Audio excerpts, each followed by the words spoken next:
the only way to live in cars.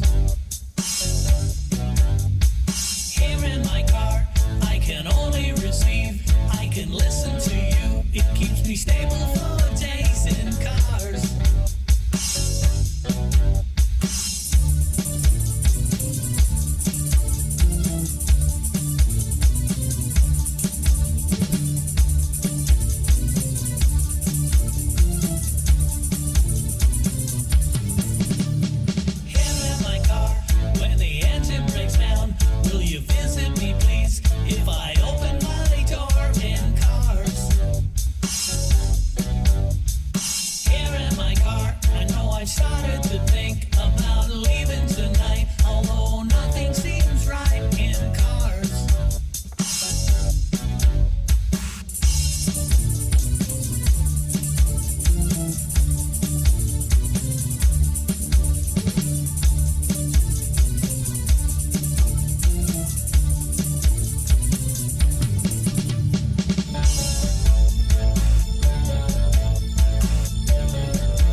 Drifting pleasure I may drown. I built this ship, it is my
Good morning and welcome back to the Trailer Park. I am Chanda-Masta and welcome. It has been so long since I've seen you guys. We have so much to talk about. Yes, I'm going to give you guys an Oz update.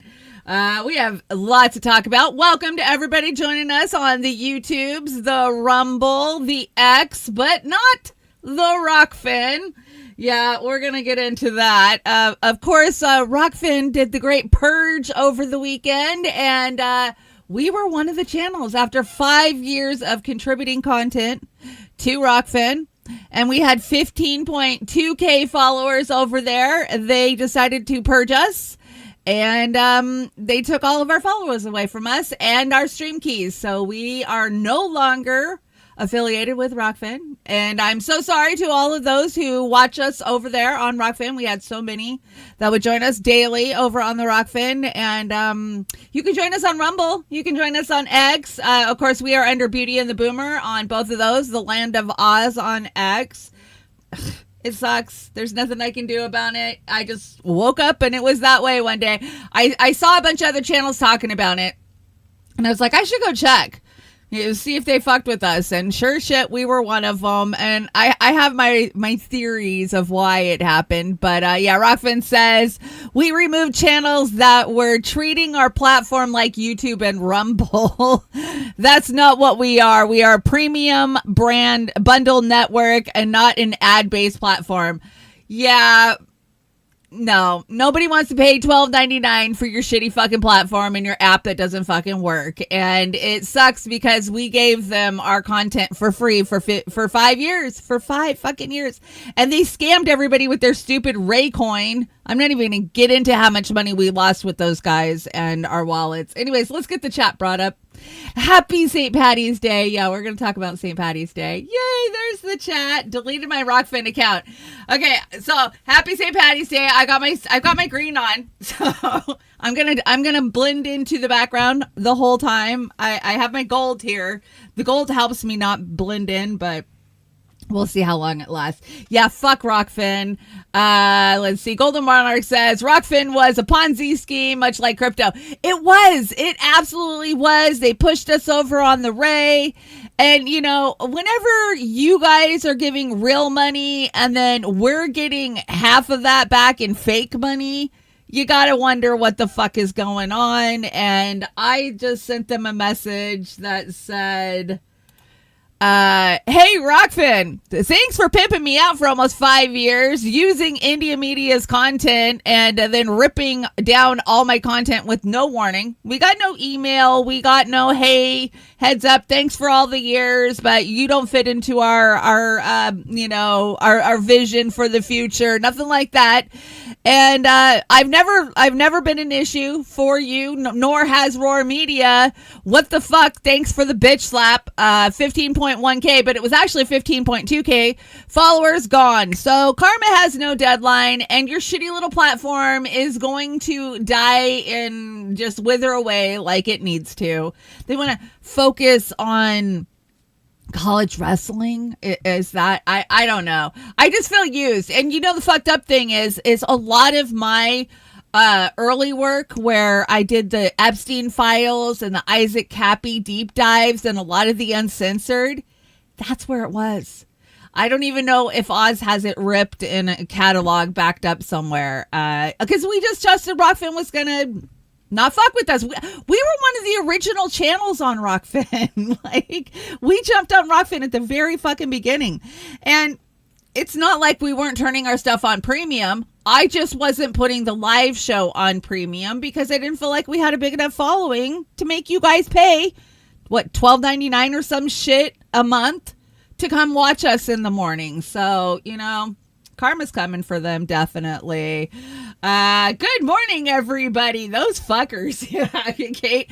I'm done. You guys know I normally, every morning, I log into Rockfin. I listen to Steve and AM Wake Up. I listen to Kit and Heartlands Media. Now, it wasn't everybody that they went after. If you make them a little bit of money, then you were allowed to stay. So, of course, Jimmy Dore was left alone. And I think they left Steve alone. I kind of have my theories that it's because we were affiliated with Indie and INN. which I would give up Rockfin any day of the week to be affiliated with Indie and INN. So fuck those losers over there, whatever. Yeah, they're a Ponzi scheme. Take your real money, turn it into crypto, and then rip off the content creators, because that's what they've done. How do I get rid of this? Oz and his things. Oz puts these things on here. I don't know how to get rid of them. The only thing I can click is resolve. Oh, we'll get rid of it. We'll get rid of it. Okay, there we go. Go away. Go away. Oh my gosh.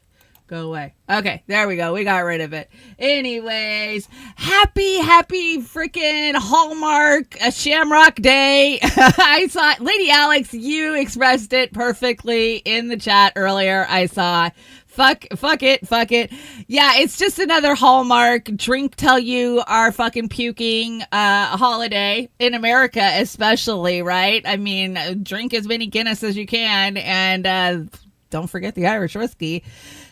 But 4 years ago today, we were on the ground. Roar Media was on the ground in DC for Shamrocks for Assange, and we had our cute little shamrocks that, helped free Assange.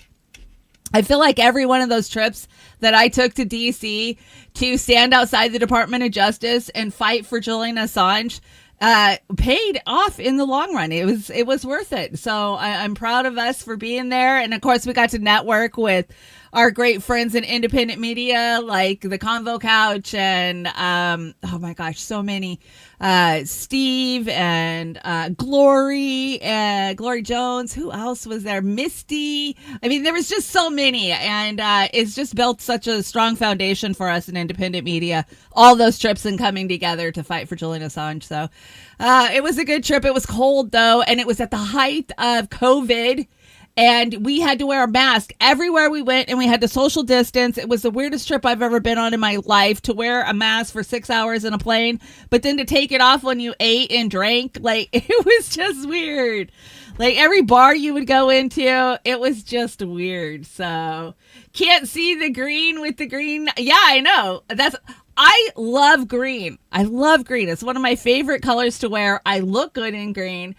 But the problem is I have a green screen. So everything is going to turn out whatever the background is. So this is my my dress, my special dress that I bought for Shamrocks for Assange. It's a beautiful green, and I never get to wear it. I have my Shamrock earrings on that used to light up, but I don't think they light up anymore. And of course, my hat. My hat is green and gold. So, yeah, I'm going to blend into the background the whole entire show today.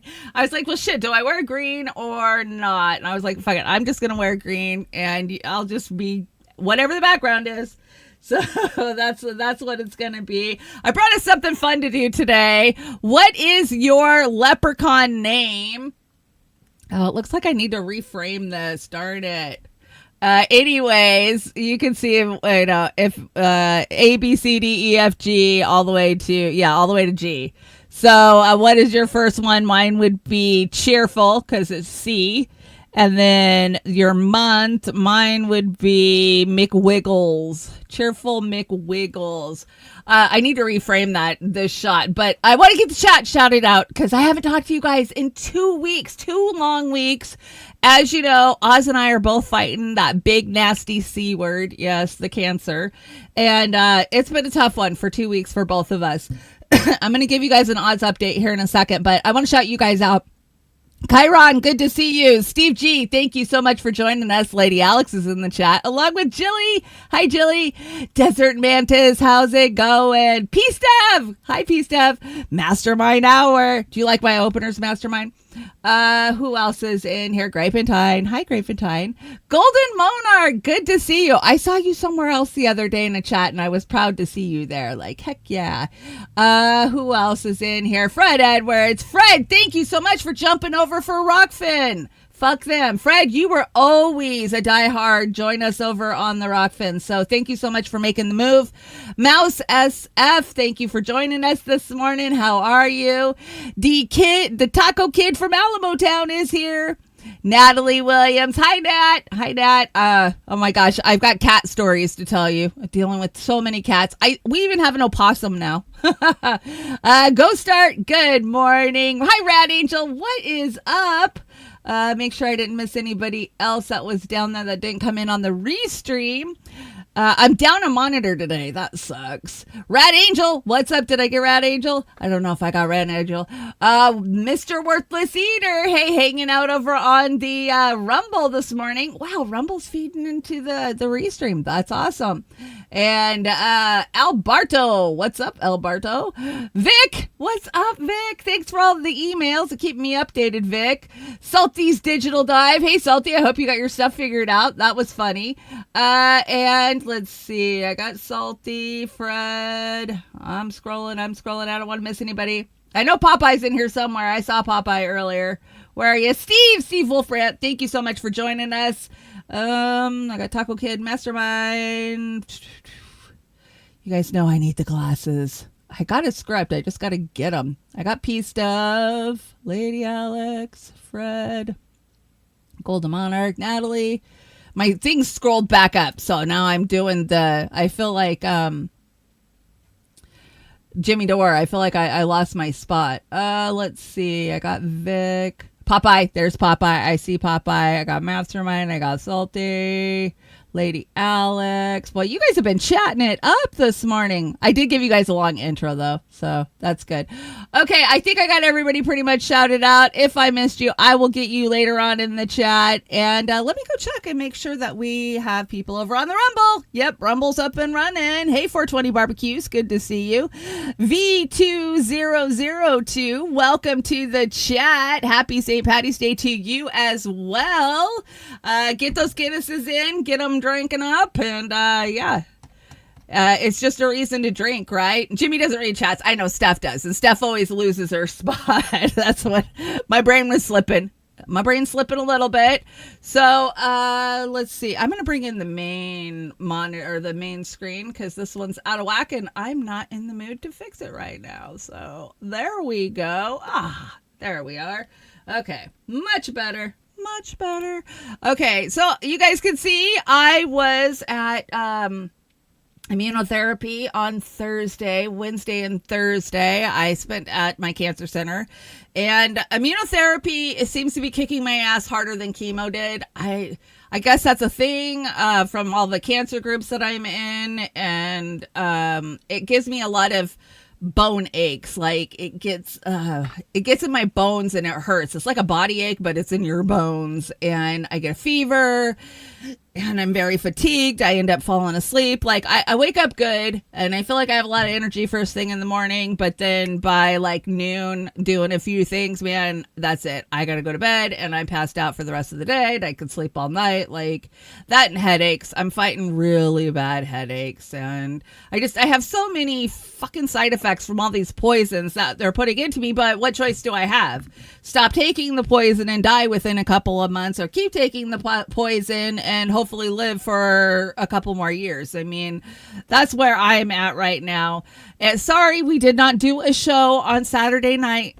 We missed you guys so much. I've missed you every Saturday night. I feel so lost. Like for 5 years, every Saturday night we hang out, and to not be there with you guys, it just, it kills me. Hey, DC, what's up? Hey, Lawrence, good to see you. Glad you made it over. It's Indy. There's Indy. Indy. We were just talking about you, Indy. Oz is having a rough time, guys. Oz is having a really rough time. I mean, I won't blame it all on Oz that we didn't go live, because when he says, I don't feel good, I go, good. I don't feel good either. Let's not do this. But Oz has been having a really rough gig. I don't even know if we're going to do a show this coming Saturday. He's at the doctor now, I believe. He's been having a lot of tests done the last couple of days, and we haven't got much news back yet that I know of, but I will keep you guys updated. He sends his love. He sends his apologies. He feels like shit. You know, this really gives us something to live for and to look forward to, and an outlet and a community. And to not be with you guys, it just tears us up. And I know if Oz felt good enough, he would be here with us. And just know we are fighting to get back to you guys every day. Like, I was really debating on doing a show today, considering I just did immunotherapy 4 days ago. And I was like, you know what? We haven't done a show in 2 weeks.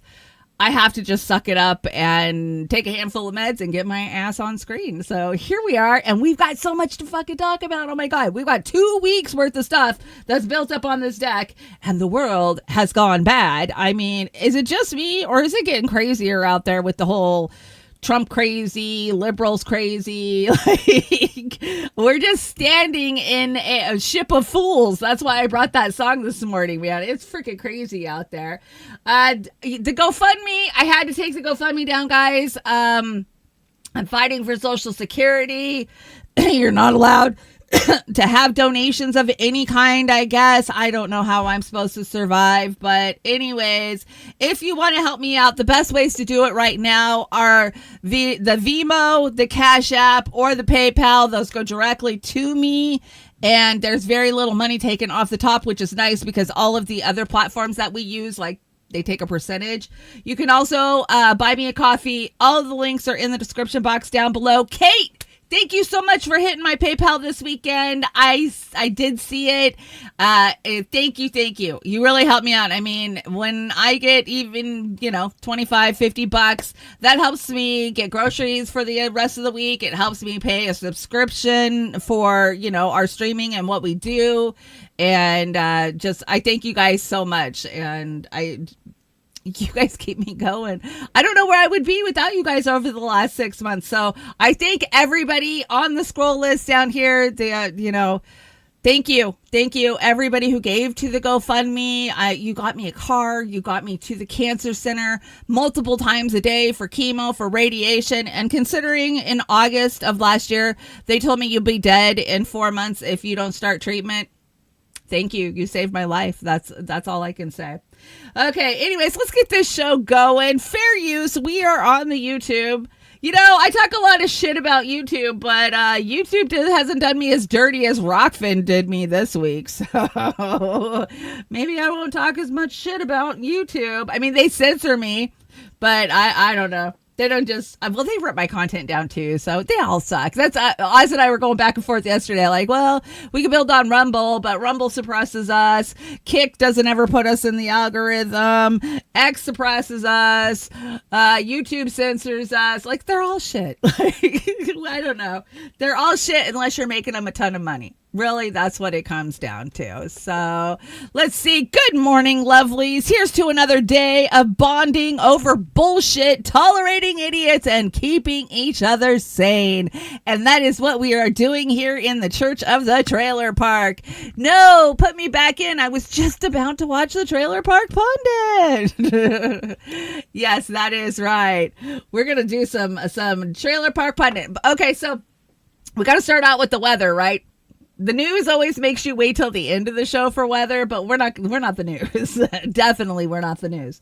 Anyways, the weather is fucking crazy out there. I hope all of you are being safe and taking care and heeding the warnings, the tornadoes and hail and wind. I mean, the whole Midwest, all the way down from Texas on up, has just been hit so hard. I mean, we've seen tornadoes in Mississippi and Arkansas. We've seen hailstorms in Ohio, Missouri, like Texas. Wind, it's so crazy. It was blowing trucks over. I brought you guys a couple videos of it. I hope all of you guys are staying safe out there. I know a bunch of you guys live in these areas, so please make sure you're checking your weather apps. Check this out. This is Texas. Amarillo, I want to say.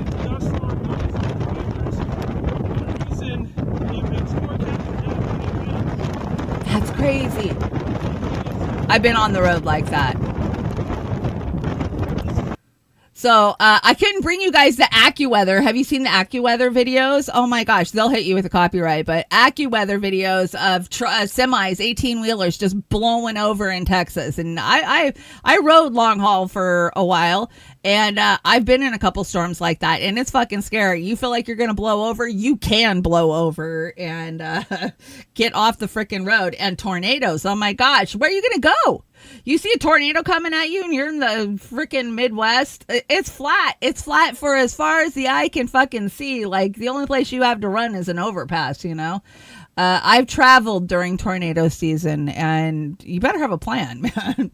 But it seems like it's early. Is it early? We're going to talk conspiracies because we got to talk HARP. You guys know I wouldn't bring it and not bring HARP, but that's in conspiracy theories, so we will get there further in the show. Check out this hailstorm in Missouri yesterday. This is crazy. Now it's better. I have never seen anything like this. I've never seen anything like it either. God. That's crazy. That's gotta be 4 feet deep almost. A hail. Isn't that crazy? Crazy. I mean, I've seen some big ass hail living down south, It's gonna go up. Oh my God. like the size of golf balls, but 4 feet deep? That's about 14 inches, 16 inches now, 18 inches. How does Monarch not have a wrench? Monarch doesn't have a wrench? On what channel? So sometimes you guys are wrenched up on one channel and not on the other. Let me look. What channel are you not wrenched up on? Trailer Park Pundit or Beauty and the Boomer? Oh, okay. Hold on. I found you. There you are. I throw a wrench at you. Duck. If you can duck a wrench, you can duck a ball. There you are. Golden Monarch is now wrenched up. Thanks for letting me know, guys. Yeah, it just depends. Sometimes you guys are wrenched up on Beauty and the Boomer. Sometimes you're not wrenched up on Trailer Park Pundit. You just got to holler at me and I will make sure it gets taken care of. Okay, let's see. What else do we have to talk about? Oh, fucking let's talk about Bernie Sanders. Let's talk about the Democrats. So, drawing huge crowds, Bernie Sanders emerges as the leader of the anti-Trump resistance. What do y'all think of this shit? Oh my God. Okay, so as a Bernie Sanders delegate for not one election, but 2 fucking elections, I stood by this man for 8 years, traveling the country, thousands of miles under my belt, supporting Bernie Sanders and his platform. What do I think of the man now? He's a fucking grifter. That's what I think of the man now. What is he doing? What plans does he have that is going to help the working class or the rural America that he is turning out? What plans does he have? Do they have any power? Do they have any plans? The only plan they have is give them money. That's all they care about. This is a fundraiser for Act Fucking Blue is what it is. So they can resist 2.0. I'm so disgusted by it, and I'm so absolutely disgusted by the people that I have known for 10 years plus, that I have been on the ground and worked for such great causes for, that are still buying into this fucking scammer. He's a scammer. That's all he is. It's a big fucking scam. And you know what? I'll never forget it. 2016. I'm at the Dems. I'm fighting them. Every resolution, we're trying to get Bernie's platform implemented into the lowest levels of the Democratic Party's resolutions at the county level. And one of them stands up and looks at me and says, "You're in a cult." And I laughed and said, "Oh, you're calling me in a cult, Miss Hillary Clinton supporter, HFA, whatever, Hillary for America crap." And now I look back on it, and by goddamn, I was in a cult. I was classic cult symptoms. Classic. Take away from your family and your friends, right? Because that's a classic cult move. Yeah, because you don't agree with them, so you stop talking to them. They want your money. That's all they want. They want your money. That's a classic cult symptom. There is no other people that... Totally. It's a fucking cult. And I'm so disappointed by it, because tell me one fucking thing that these guys are going to accomplish to resist Trump, to make it better for the everyday Americans. One thing. I'm waiting. If you can tell me one fucking thing that they're actually going to do, other than pass a resolution at their county level, that's never going to mean shit. It's just going to collect dust on a shelf somewhere. Because there is nothing they can do. They have no power. They hold no houses. They hold no senates. They hold no power. What the fuck can they do? And then when they do hold power, they don't fucking use it for us. How many times did we beg Bernie Sanders to come out and support us when we were fighting for Medicare for all, when we could have forced the vote? Yeah, no. Bernie refused to even fucking acknowledge that we breathed. I don't know how many times. What about the time that we built Bernie Sanders a fucking party called the People's Party? And it would have had more support than the Democratic Party. But he refused to even acknowledge that we existed. I mean, over and over and fucking over. Bernie Sanders has treated us like the dog shit on his fucking shoe.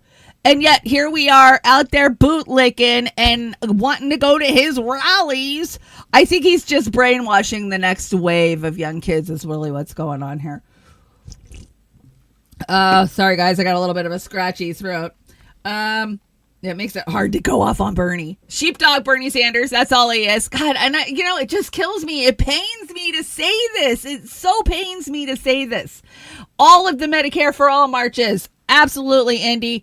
Fucking everything that we did for this guy. We built it. We laid it out. We handed it to him and said, here's the ball. Run with it. And he fucking refused to. He refused to acknowledge us. He treated us like shit. You know how many times we were in rooms with Bernie and he refused to acknowledge us? So over 15,000 people came out to a Republican district in Michigan and Wisconsin this weekend to say no to the oligarchs. Bernie, you work for the oligarchs. What the fuck are you talking about? No to the authoritarianism. I faced more authoritarianism under the Democrat reign than I ever have under any of Trump's reign. So hate to bust your bubble, Bernie, but you're wrong. And no to Medicare cuts or Medicaid cuts. Like Democrats didn't cut that shit too. And no to huge tax breaks for billionaires. Bernie. The Democrats are owned by billionaires. So what are you guys going to do about it? They're just all talk. They're all talk. They do nothing. Let's stand together and we can defeat Trumpism. I love that new word, Trumpism 2.0. We're back at that. And, they rolled out AOC. It's not over yet because they're bringing out the big guns. AOC to join Bernie Sanders on Fighting Oligarch Tour. Yeah, the Fighting Oligarchy Tour. It's a huge deal.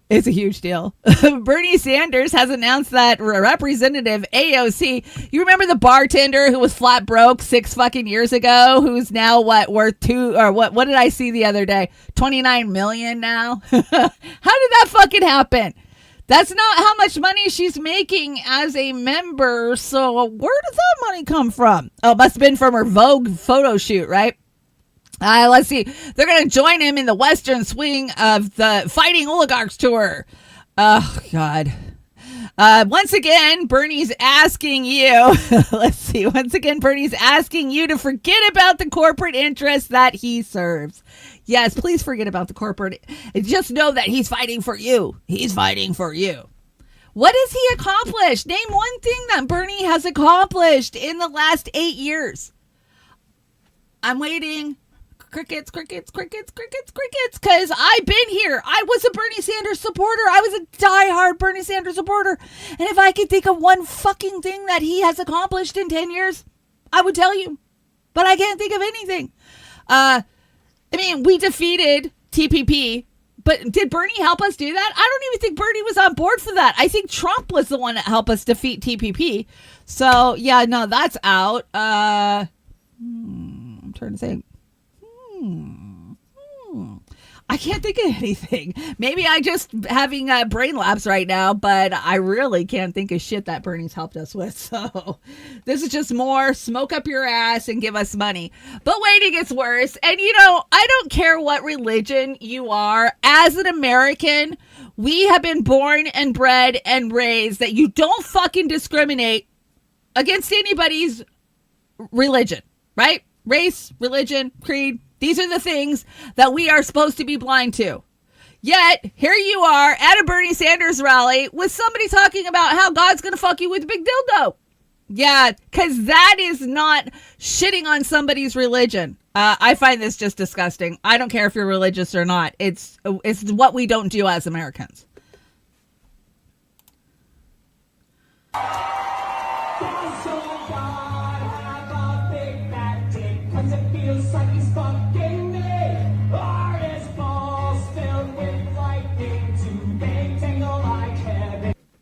That's just disgusting. I'm sorry. Why would people be sitting there fucking cheering for that shit? I don't care if you're religious or not. We don't do that in this country. What the fuck, Bernie? That was gross. Oh, and look, here he is hugging up on the next future leader of the Democratic Party, none other than John Fetterman. That's right. You guys have seen the reports, right? Did you see the clip I brought last week or the week before? Bill Maher saying how Fetterman is the future of the Democrats. Yes, that's right. Ew. A guy who couldn't even say his name 2 years ago. Yeah, he couldn't even say his name. Did you watch the Farm Bill Senate hearings? Yes, I did. And the guy didn't even know if he was coming or going. But that's the future leader of the Democratic Party. There is absolutely nothing. There is nothing left to vote for in the Democratic Party. Was there anything actually to vote for in the Democratic Party? I mean, we were brainwashed into thinking there was for a long fucking time, but yeah, no. Look at most of these guys are Republicans. What? They have become the party of the billionaires and the corporations. And why nobody can see that, I just don't even know. Wake up. Democrats, I can't believe Schumer sold us out. Oh, yeah, you can. Yeah, you can. What are you talking about? That's what you guys do. That's what you guys just made him the bad guy. Schumer's the bad guy this time around. So, yeah, Schumer has decided to support the continued resolution. What is this continued resolution shit? So, the funding the government. Chuck Schumer failed on purpose. He gave Trump and the GOP everything they wanted because it's what he and his party and his donors want to. The Democrats are con artists who pretend to serve the people when in reality they serve the oligarchs too. We need a new party and a new system. And haven't we been saying this for 10 fucking years? Oh, guess what? We actually built the structure for a new party. We built the infrastructure for it. We had it all ready to go. We had the names, we had the emails, we had the the executive regional managers in every district working on the ground. We had everything populated, ready to go. We went to Chicago. We tried to hand it to Bernie Sanders, and he gave us the big finger and told us to fuck off. So that's what happened. Yeah, I mean, he could have walked away and built a party. He could have. He had 180 million people on his, was it 180 million or was it just 80 million on his email list? After 2016 that he gave to the fucking Dems, right? Act Blue. He could have built a party, but he was too chicken shit. He didn't want to be a Ralph Nader. Remember, Shama Sawant and Chris Hedges cornered him and told him to go independent, and he fucking refused. Then don't forget Jill Stein offered him the head of the fucking Green Party, and he gave her the big fucking finger. Remember when she went to Vermont right after the primary in 2016 or right after? Yeah. She went. She told him, I'll give you the head of the Green ticket. You could have it. You could have the Green Party. And he was like, nope, I don't want to be a Ralph Nader. Nope. So why anybody thinks that Bernie's going to do anything for them now? This is just, Bernie's the best they've got to dupe the people. That's what's going on here. He's the only one who can raise $27 from every single freaking dumb college kid who thinks that Bernie is going to give him socialism. That's what's happening, and I hate to be the bearer of bad news. Oh, I lost my hat. Democrats are sick of being blamed for cowardice on issues they actually just don't care about. Yeah, that is the reality. They just don't care. They and you know what? They don't care how you feel about it. They really don't. Okay, did they get it back on straight? I don't think so. Okay, let's see. There we go. I know you guys can't see it. It is green though. It's a pretty green too. It's got sequins on it. You know, what more can I say? We bitch about this every week about the Democrats. People are like, you never bitch about the Republicans. I bitch about the Republicans. I spent most of my adult life bitching about the Republicans. It's the Democrats who bent me over and fucked me and lied to me and told me they were going to do something for me. That is why I attack Democrats a hell of a lot more than I will ever attack Republicans. We see Republicans coming. We know who Republicans are. James Carver, he's in for a wake up. The Ragin' Cajun. Oh, yeah, he's having a bad gig. I dedicated the best years of my fucking life to this party only to see it taken over by a bunch of stupid motherfuckers. Everything's gone to shit. About time you woke up and saw what's going on, Carver. So, yeah. You know, everybody's freaking out over the whole Chucky Schumer has caved thing. And of course, the Republicans are out there. And Pasta nails it. Craig Pasta-Jardula, friend of the show, says the MAGA media isn't real media. They're just a bunch of cheerleaders. Exactly. That's all they really are. It's been a shit show watching the MAGA media.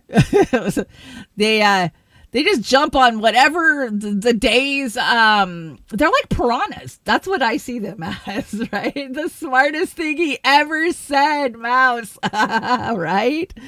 Oh yeah, he's very disappointed in the where the party has gone. But here's the thing. Here is the thing about Carver. I was reading an article that somebody sent me yesterday about him, and he was going off about what fucked the Democratic Party up. And he blames the progressives. He does. He thinks that the progressives flooded the party and that the Democratic Party went too left and liberal.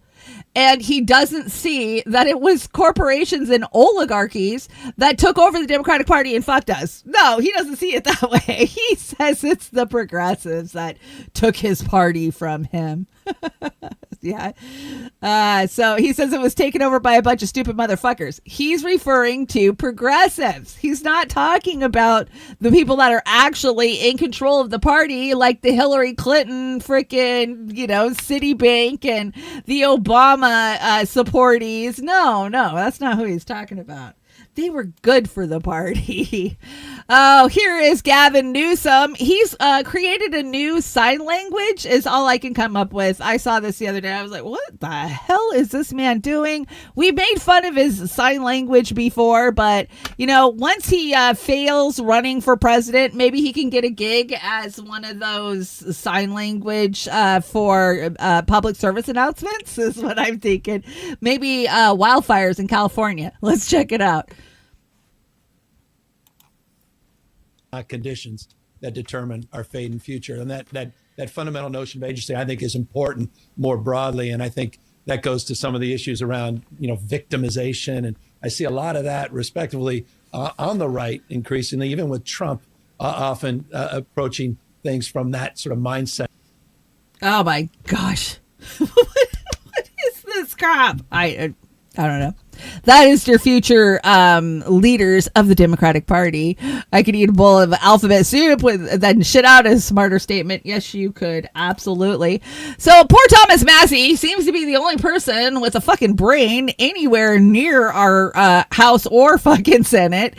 And they decided to come for him. The Republicans are not happy that he stood up against them and said no. And it says, yes, you are all wrong. It's Thomas Massie. I love it. That is a great meme. Let's hear from Ron Paul and what he thinks about the way that the Republicans have came for Massie. What do you guys think about Massie? You think he's good? Let me know in the chat. But anyway, he went after a friend of ours who has earned respect and is probably the most straightforward person in the Congress, except for maybe somebody in the Senate. So, but Thomas Massie earned the wrath of the president because he said, I don't think anybody's going to give me a lobotomy and erase all my memory before the vote comes up, but there's no way I could vote for this. And it wasn't hard to figure out why not. He happened to believe that you're supposed to follow your oath of office. It's no more complicated than that. What I'm annoyed about, and maybe Chris is too, is that why would they pick on this, especially that Trump has made overtures to the libertarian group of people in the Republican Party, because that group is silently growing and being instrumental, and that's reflected in a lot of what they are doing. There's no doubt about it. But the easiest thing to do to survive all that is exactly what Thomas does. He states his position by the way he votes. Everybody knows it, and most of them respect him for it. And to gang up on him and say, well, we got to get rid of him because he's helping the Democrats. It's preposterous. It's so sad to see that. Okay, I'm not going to do the full 3.5 minutes of this, but interesting. Golden Monarch says that he does take a minor form of money from Israel. I did not know that. We get the AIPAC reports for everybody, and it seems like everybody takes money from AIPAC. I did not know that. But for the most part, yeah, I agree with Ron Paul. He does put his statement out there of, who he's supporting and how he's voting on something. And hold on, I'm turning down. I know I'm a little hot, guys. There we go. That should be a little better. Sometimes when I move a clip, it'll mess my audio up. Anyways, I did not know that. And that's why I love talking to you guys about this stuff. You let me know. You let me know in the chat what you think. But most of you guys agree that, Massey's okay, that, at least he's out there telling some truths. Just seems like we have nobody nowadays. Nobody. not nobody. So this one, Chris Hedges, you guys know him. We love him. I've actually had many conversations with Chris Hedges. What do you guys think of this? Do you think that there is very little opposition to Trump now, and that he is silencing the opposition that he does have? Because he's kind of comparing this to Nazi Germany and, like the early 30s in Germany. Let's hear from Chris, and you guys give me your take on this. Athletically smart. Norman Finkelstein recently argued that Trump doesn't need fascism like the Nazis because he has no real opposition. He has a majority in Congress and controls the Supreme Court. What are your thoughts? He does have an opposition within the deep or bureaucratic state, and that's why he's purging it. So if you look at the early years of both the Bolsheviks and the fascists in Germany, it took them several years to consolidate power because they had to dismantle bureaucratic structures that were not loyal to the party. And there were a lot of court battles, which in the beginning the Nazis lost. There was hostile press in both early Nazi Germany as well as in the early years of the Bolshevik seizure of power, but gradually they were dismantled and destroyed. And I think that's the process that we're watching. So endemic within the bureaucratic structures, there are forces that seek or would like to obstruct the unilateral or dictatorial power that Trump and those around him are trying to achieve. And that's why we're seeing the assault on the deep state. And the replacement, well, there's two things going on. What They're assault on the deep state? I mean, they're firing lots and lots of people. That's, of course, about privatization. There's 1 million civilian employees and they working for the Pentagon. They would like to get rid of most of them and then you contract out because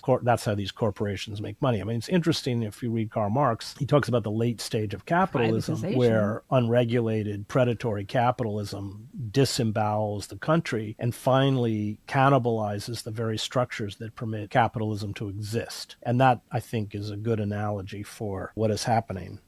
Okay. I mean, some of that I agree with. I agree with capitalism is cannibalizing itself and that they are purging the government so that way they can flip it privatized. That's what Republicans are notorious for fucking doing. But this notion that the deep state is under some kind of attack, do you guys think that the deep state's under some kind of attack? Am I missing it? I mean, you guys tell me in the chat. Let me know. I need your guys' opinion. I'm not paying attention as much as I used to, and I'm not retaining as much as I used to. So let me know what I'm missing here, because The deep state's under attack. It feels like the deep state has 7 ways to Sunday to screw you if you come up against them. I don't know. Somebody famous said that once, right? And I agree. 420 Barbecue, she says, I like Cynthia McKinney. I'd still vote for her. Me freaking too. Me too. I love Cynthia McKinney. One of the only ones to actually drop some real truths. I think we got this next one from Oz. Because you guys know I don't really watch Brie too much. Not that I don't like Brie, but I don't watch Brie too much. Anyways, yet again, it's Jimmy Dore's fault. Everything's Jimmy Dore's fault. Now, you guys know I'm not a huge doorknob. Or maybe I was. I don't know. I mean, I was a Bernie Sanders follower, so you can accuse me of damn near anything. But at this late stage in the game, why are we still blaming Jimmy Dore for everything? Come on. Come on. If everything is just a protest and you want to be adversarial, you want to be right, not you, but in general, people out there just want to make a good point or win up like an argument or be loud and mad, nasty, and disrespectful like Jimmy was at that time. Like Jimmy was the face of that shit at that time. And right, so like who made that the case? Hold on. I don't know who made that the case. I have no idea. Because again, there were dozens of us. Real quick. Hold on a second. Yeah. And I don't want to keep talking about this. There's many other things to talk about. It was like 4 years ago. But like Jimmy was the face You of brought it up, dude. and Jimmy You brought was it wild, up. disgusting, nasty, and disrespectful.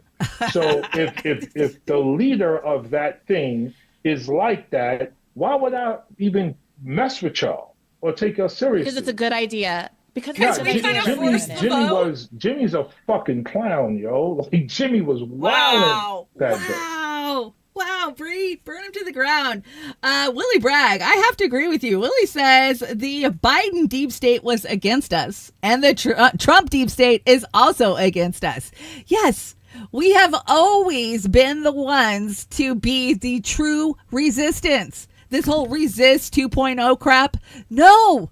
We are the resistance. We've always been the resistance, whether it be resist the left and their lies and their bullshit or resist the right. We see it for what it is and we resist both sides. And that's what makes us the true truth tellers in this space. You're absolutely right. Oh, Kyle and Crystal, you guys are just idiots. Kyle just can't handle that he's not famous anymore. And so he decides it's a good idea to go after Jimmy Dore. Like, Jimmy's just cannon fodder, man. If they're bored, they got nothing else to do, go after freaking Jimmy Dore.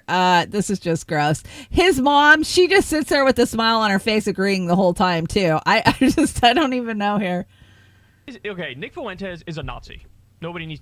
Don't get it twisted. He literally debated Alex Jones a year or two ago, where he took the position that Hitler was based, and Alex Jones had to be like, "No, he wasn't." Right? And so that's who this guy is. So don't get it twisted. But there's an interesting dynamic because he's really annoyed at Trump, pissed at Trump from his right.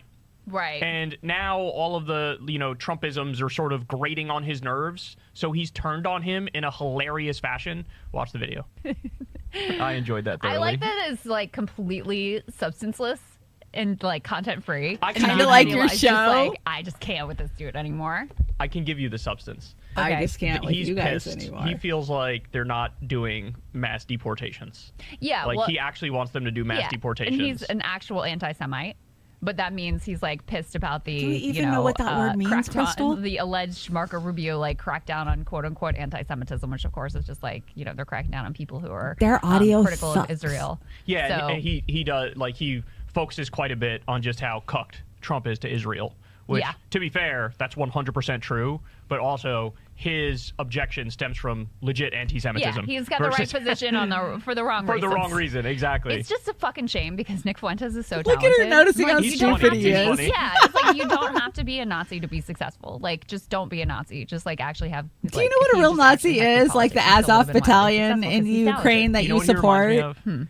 of? He's like the Jimmy Dore of the right, circa like 2018.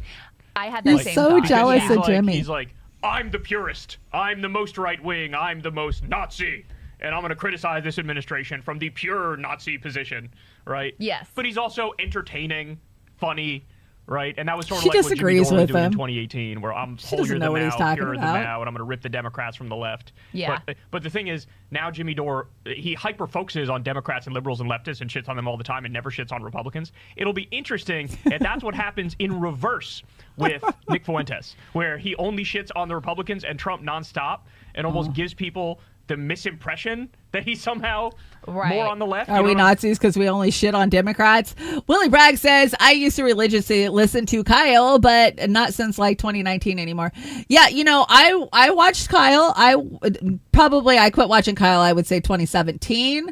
Back in the early TYT days when Jimmy was over there, the aggressive progressive, and Jimmy would actually have Kyle on his show. I mean, that's how I got introduced to Kyle, was through Jimmy Dore, and the fact that Kyle was a recovering addict who also was on Kratom. Did you know? Yes, that's true.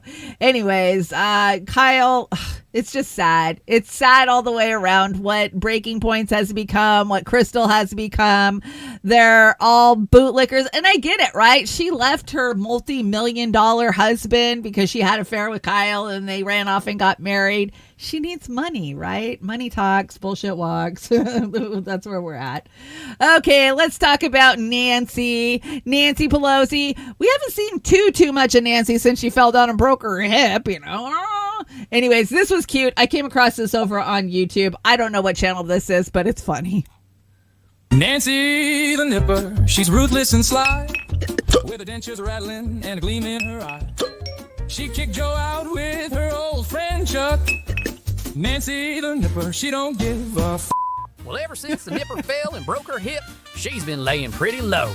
The few times she was actually out in public, it doesn't take a rocket scientist to spot the fact that she's been doing some self-medicating to get through the day.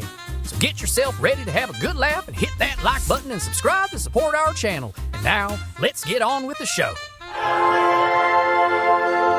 Let us bow our heads for the hostages. What the what an honor it is to be here with Katie. Jody, as you know, she was a leader in dance. And the one thing I don't have enough of it, and you have to talk about you know the thing. And Jody said that I'm the most woman politician in the history of the United States. That doesn't make sense. It's just to get a drum beat going, and then just say, you are doing this. Damn! All those kinds of things, and they are legitimate concerns. 2025. Yeah, 220, 221, whatever it takes. You might not run for office. HIV viruses of different sorts. What was that noise? But a large amount of the money that is spent on Medicaid, on health care, no. But a lot of this is taken out of context. I'll give you that. We both with George Bush on many issues of our initiative, but it was bipartisan. And I said to Bono, she's a drunk. To have health care, long-term care. Well, again, thank you. Now to your question. What the hell was that? She's gone plaid. Oh, come on. That was cute. I don't know what channel that was, but it was funny. Nancy the Nipper. That's what we're going to keep calling her. Yeah, the insider trading. She's the queen of insider trading. Hey, Kit. Kit's hanging out from Heartlands Media. Good to see you. I tuned into your show this morning. Good job, as always. I always watch over on the X because I refuse to keep supporting Rockfin after the way they bent me over, slapped me in the ass, and stole all my content. So I will keep watching, but I will watch on X or Rumble. Or Kick. Kick. You can find Heartlands Media over on Kick. That's a good place to find it. Okay, so Trump became a used car salesman, and JFK was pimping out some fast food this week. Did you guys see it? Did you see it? I brought you some updates. I know we haven't talked in a couple of weeks, so we're kind of doing a recap of a couple of different things. So you guys have seen the whole Tesla on fire, getting keyed. You know, keying a car now is a domestic terrorism. Did you know? Be careful what you do out there, because times they be a changing. So 4 Cybertrucks caught fire in Seattle's Tesla storage lot in the Soto district. That's the downtown district in Seattle. We've seen a man tries to set a Tesla charger on fire and accidentally sets himself on fire. That was somewhere in the Midwest. And let's hear Fox News encouraging or talking about it, I mean. Around the country ever since the end of January, including here in Colorado, where this Tesla storefront was vandalized multiple times with Molotov cocktails and anti-Elon Musk graffiti. Lucy Grace Nelson, a transgender woman, now faces federal and state charges for the Colorado incidents. Dealers in some cities are also being protested. 9 arrested at this one in New York. President Trump offered his support to Musk at a White House event yesterday and agreed when asked if these attacks should be labeled domestic terrorism. Domestic terrorism. I just want to thank the president for his support. This means a lot. They did a car fucking commercial outside the White House. Tesla. It's really terrible that there's so much violence being perpetrated against people like Tesla, Tesla supporters, Tesla owners, Tesla stores. These are innocent people who've done nothing wrong. Dana Musk also says he plans to double output of Teslas in the United States over the next 2 but your years. output fucking fell last year. Alicia, thank you. Charlie Hurt with us now, co-host of Fox and Friends Weekend. Hello there, Charlie. I got. Okay, so he says he's going to double output, but here's the thing that they didn't report on. His output actually fell last year by massive numbers, and who can afford to buy a fucking Tesla? I'm sorry, not anybody I know that's paying $10 a dozen for eggs, if you can find eggs, because eggs are fucking gone where I live. I just thought this was funny. This is just some random TikToker. It's kind of funny. Donald Trump just said that boycotting Tesla was illegal. You know what that means? It's fucking working! Bow! Bow! Guys, boycotting the swastika cars, the Nazi cars, the cars that Nazis drive, it's working. It's working, guys. Keep going. Keep vandalizing. I mean, my bad. I don't know, that just slipped out of me. Like how Elon's dick slips out of Trump's hole because it's so fucking loose. It's so fucking loose, you loose booty hole bitch. Come on. You have to admit, when you saw Trump outside the White House pimping a fucking Tesla for Elon Musk, you had to question, what the fuck is going on here? What? Seriously? Does he have any integrity?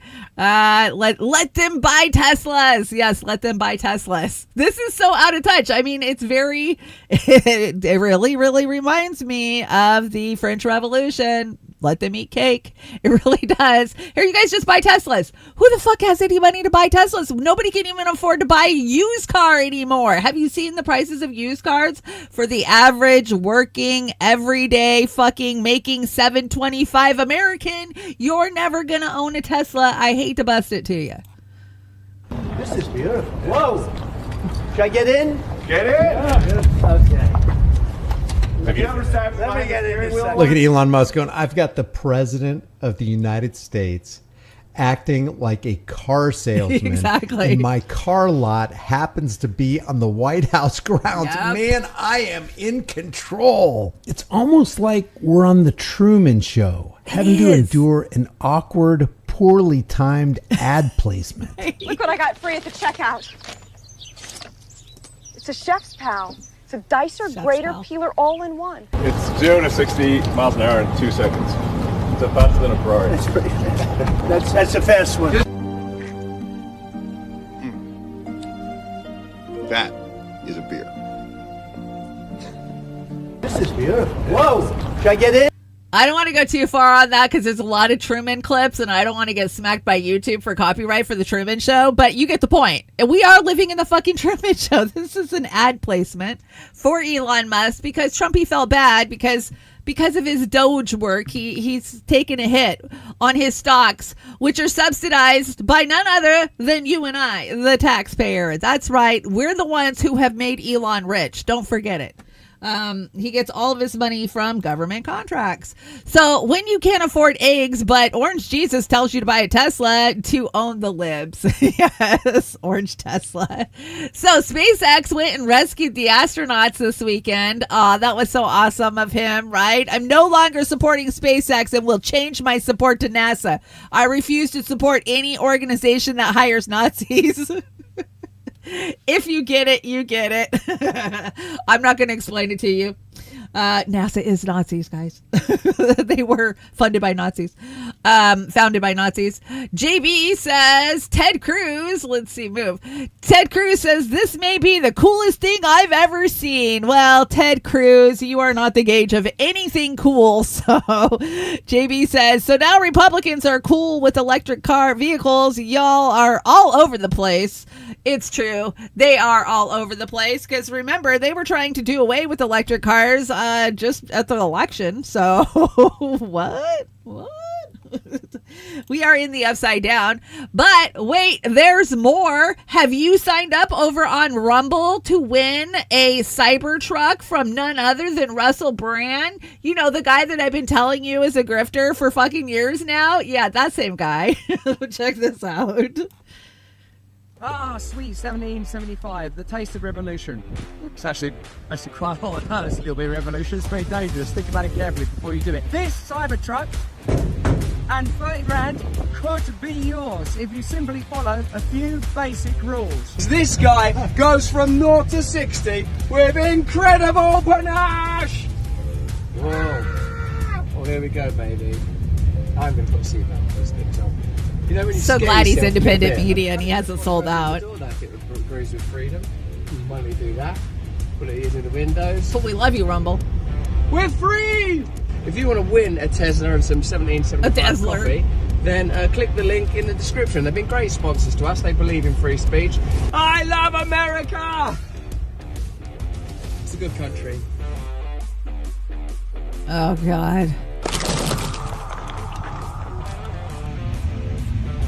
You know, so a homeless person could have really used that Dunkin' Donuts coffee. You just wasted it driving over it. Yes, this is the upside down. We live in it. There's nothing you can do about it. So Alex Jones has decided to take it upon himself. What happened to my deck? Huh. That's weird. I might have to go fix that. To take it upon himself to go fight those that are protesting. Let me see if I can fix this. What happened here? I don't know what happened.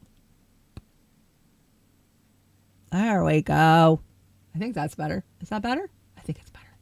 Okay, let's check it out. Alex Jones fighting with protesters outside of a Tesla dealership. Because, I've gone toe-to-toe, I think, with Alex Jones. I think in 2016 I did. I took him on in Philly, if I remember right. America is winning and taking the country back from George Soros and the millionaires, and the leftist terrorists are not successful and will not be able to stop us from removing the deep state. America is rising. America is standing with President Trump and Elon Musk.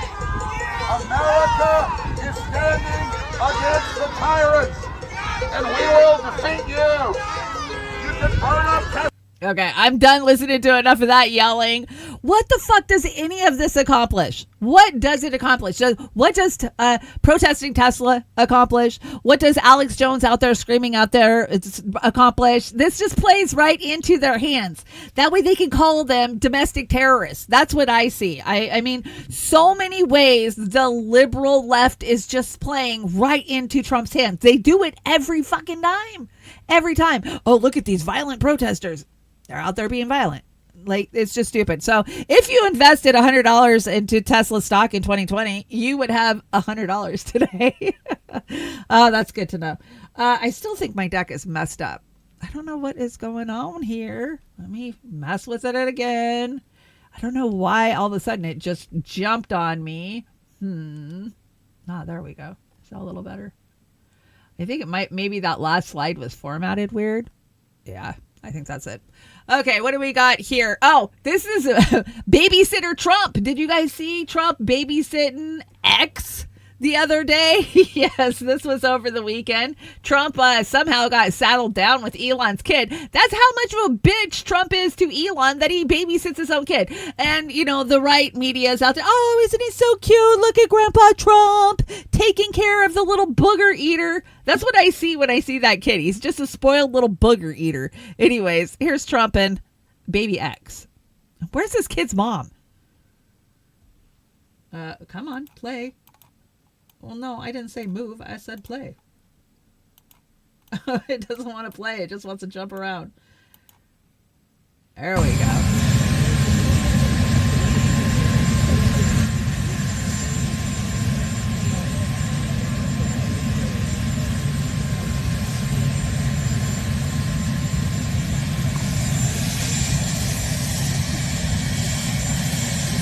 You had a nightmare about Alex Jones? That's funny.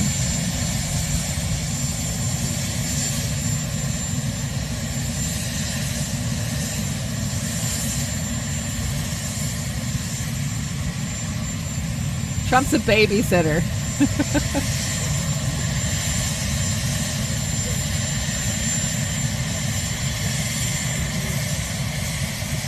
Oh, just get on the plane already. Oh, look, he's even going to pick him up. So apparently Elon joined them a little bit later in the day. So mini Trump, I don't know, but I call him a booger eater, man. That's every time you see that kid, he's got his finger up his nose. I'm not even joking. And Grimes has been out there in the media on X bitching about wanting her kid back for a while now. And this is what happens when you have a kid with Elon. Now, Elon's daughter, one of his daughters, I believe it's a real daughter, not one of the transgender daughters, came out and made the revelation that Elon is only having male children now via in vitro. So he's picking and choosing and creating his kids. Are we surprised? Not at all. My question is, does that kid already have a Neuralink? That's my question. Anyways, moving on from that shit show. Life's a bitch, but thankfully so am I. So am I, as you guys can't tell. And taxes are the price we pay to live in a welfare surveillance state ruled by satanic, totalitarian, pedophile warmongers. Yes, that is exactly the state that we live in. And let's see. Federal judge orders deportation flight carrying alleged Venezuelan gangbangers to return to the U.S. Blocks Trump from invoking Alien Enemies Act. Well, guess what? It was too late. It had already landed in El Salvador, and they are safely tucked away in an El Salvadorian prison. They got paid. Everybody's happy. The Republicans are happy. Shit, even the liberals are happy. But who's next? That's my fucking question. If they can just deport people with no due process, who's next? And it's already happening in my area. You guys know I live in a border town. I'm up against the Canadian border. I can see Canada. And all of my lifetime of living close to the Canadian border, I've never seen Canadians detained. And we are now seeing that. Our border patrol is fucking with Canadians on a regular now and detaining them for 24 hours. Like, we had a backpacker that was detained over the weekend. So, wow. Drink aloe water. I am pieced up. My girlfriend brought me a big old gallon jug of aloe not too long ago. I just didn't do a shot this morning. Anyways, let's see. What do we got here? Can we get the Epstein list? The best I can do is deport you if you criticize Israel. Yeah, that's the best they can do. You ain't getting no Epstein list, guys. We've known it. We've all known it. Not happening. They're not going to tell on their friends. Did you see that Bill Gates has got a new girlfriend? Yeah, she looks just like Melinda, too. That's a little freaky. Anyways, they won't shut up about the Epstein thing. Launch missiles into Yemen. Yes, that's right. We are attacking Yemen. And not only are we attacking Yemen, we are blowing up cancer centers in Yemen. Because that's what we do. That's what we do. Very sickening. And let's see. You really thought that they were going to release the full list? Yeah, it's not happening. Still waiting for some arrests. No arrests are happening. This ain't going to happen. Not at all. And let's see. The White House. White House Press Secretary Secretary Rubio reserves the right to revoke the visa of Muhammad Khalil, who was adversely to the foreign policy and national security interests of the U.S. We have zero tolerance policy for siding with terrorists. Let's see. Arrest pedophiles on Epstein Island. Arrest campus students for anti-Semitism.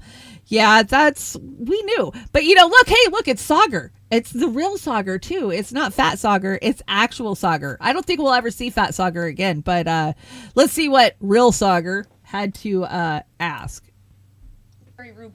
Rubio reserves the right to revoke the visa she's just saying the same thing I just read. And I'm glad you brought this up. Under the Immigration and Nationality Act, the Secretary of State has the right to revoke a green card or a visa for individuals who serve or are adversarial to the foreign policy and national security interests of the United States of America. And Mahmoud Khalil was an individual who was given the privilege of coming to this country to study at one of our nation's finest universities and colleges. Dare and he him took stand up for people who are being genocide by siding with terrorists, Hamas terrorists. I can't even go there with these people. And the thing is, of course, you know where I stand on this. I've been very clear for many, many years. I support the Palestinians, but the way they are going about these protests, it doesn't help the cause. It really doesn't. And here's an example. Okay, so they're protesting for the release of him, which I absolutely, it's a green card. This administration's in power. I don't see, more than what a Supreme Court judge can do. But listen to the chant that these protesters are protesting. This isn't going to help their cause. Let the siege on Gaza now! We want justice, you say how? We want justice, you say how? Release Mahmoud Khalil now! If we don't get it! If we don't get it! If we don't get it! If we don't get it! If we don't get it! Okay, so some of them are saying shut it down, but a shit ton of them are saying burn it down. Burn what down? Don't be saying shit like that, because then you just play right into the Trump administration's narrative of these violent protesters. It has to be peaceful. It has to be peaceful. It has to. Bernie Sanders, yet again, back on the deck, being a total fucking disgrace. Now, you would think out of all of the people in the Democrats that Bernie Sanders would take the time to have a conversation about this issue. But can he even do that? Fuck no. Fuck no. Why?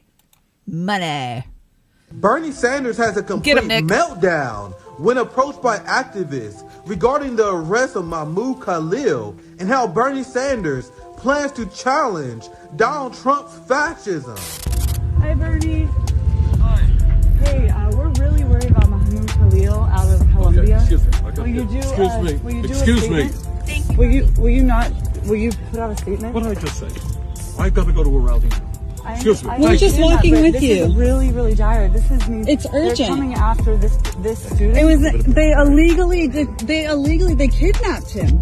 This is an extremely mask-off moment for Bernie Sanders. What does it say about Bernie Sanders that he's meaner to peace activists and ordinary working-class people than he is the Democrats who rigged an election against him and opposes his economic agenda? Bernie Sanders has absolute disdain for the people he claims to fight for. And this is 100% That was clear. anger. Because remember, it was Bernie Sanders who legitimized the Bernie Bro smear as he condemned his own supporters at a CNN town hall. I am here once I was again there to for that remind shit. people that the two Bernie Sanders They threw campaigns chairs. was a complete mistake. The American left wasted $400 million on failed Bernie campaigns instead of building the infrastructure for a true working class populist movement. What we got instead was a man who went to bat for genocide Joe Biden and voted to confirm Marco Rubio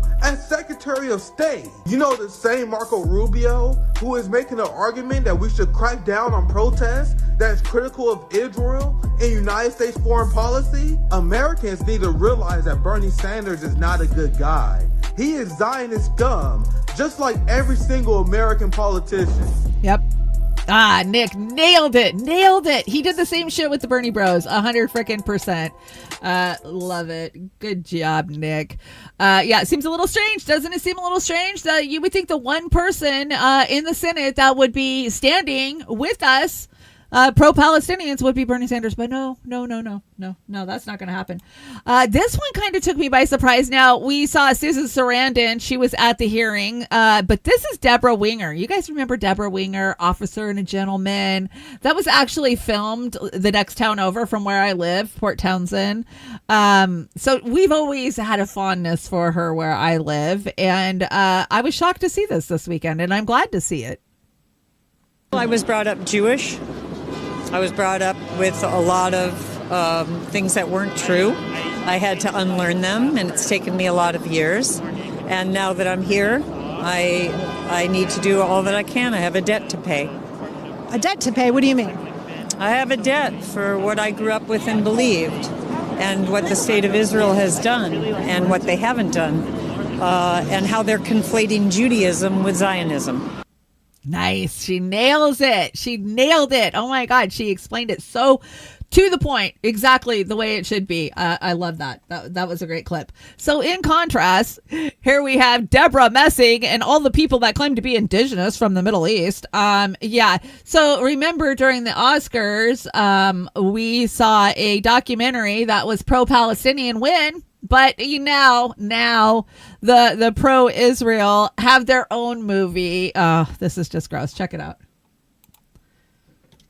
Hi, everyone. I had the privilege of partnering with some very courageous filmmakers on a vital film called October 8. You know what I find astonishing is theaters will absolutely let this movie play. This Israeli Zionist propaganda will be allowed to play wherever it wants. But a Oscar-winning documentary gets shut down. In Florida, the mayor of Miami threatens to shut down a theater for the screening of No Other Land, a documentary about what it's like to be a Palestinian in the West Bank. He says the film is anti-Semitic, and this is a one-sided propaganda attack on the Jewish people. Now, do you think theaters are going to get shut down for a film called October 8? This theater's punishment for showing No Other Land is a termination of their lease and for them to rescind tens of thousands of dollars of grant money. This is once again an example of Palestinian voices being silenced. I hope everyone boycotts this movie, and I'm not saying to write bad reviews. I'm not saying to go on IMDb or Rotten Tomatoes and call out this Zionist propaganda. I'm not saying to let everyone know to boycott this film so it doesn't make money. All I'm saying is, this just doesn't really seem right. It doesn't seem right. I want the movie October 6th. Let's do a movie called October 6th. Or how about October 6th every year before? like we can go back freaking 50 years. Disgusting.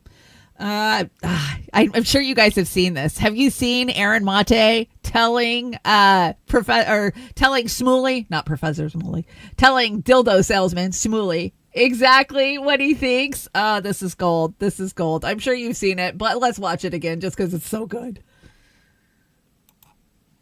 But I gotta say, Rabbi Shmuley, you don't speak for me. Accusing people like my friend Omar of anti-Semitism simply because he wants the freedom of his people.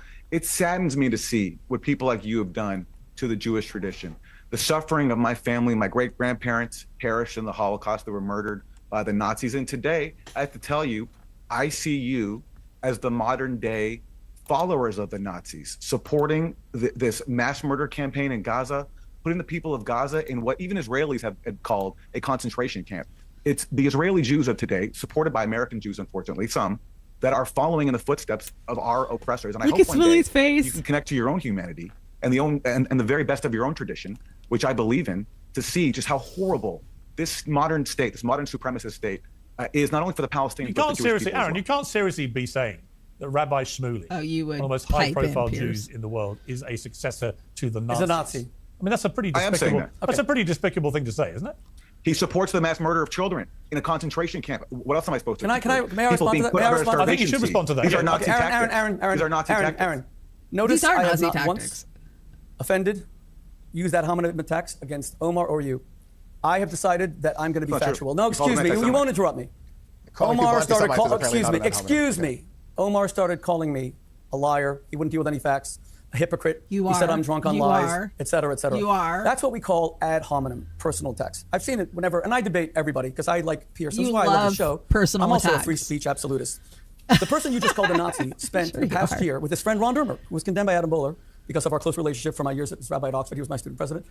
And Bobby Kennedy Jr., the new HHS Secretary of Health and Human Service, saving 200 Palestinian children who had cancer. He saved Hamas a bunch of children with Israeli cancer. hospital because they would kill their families if Israeli hospitals treated them. Sharet Tzedek or Sheba Medical, all of whom agreed to take them. We had to take them to St. Jude's Hospital in Amman, and I helped get them out. And the reason why the Israeli military wanted the kids out, but not their accompanying, attendants, what about the is that so many of them babies were that you terrorists left dying in a neo-nick ward? That's terror. But I helped the rest. A few of them died. It was terrible. I think we saved 173.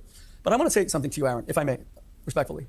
I believe what you just said genocidal about me as a Jew, comparing me to a Nazi, will live in ignominy, respectfully, on your resume forever and ever and ever. I think you have now permanently undermined any and all semblance, iota, molecule, atom of credibility. Because if you can compare me, if you can. Because you said that at the start too.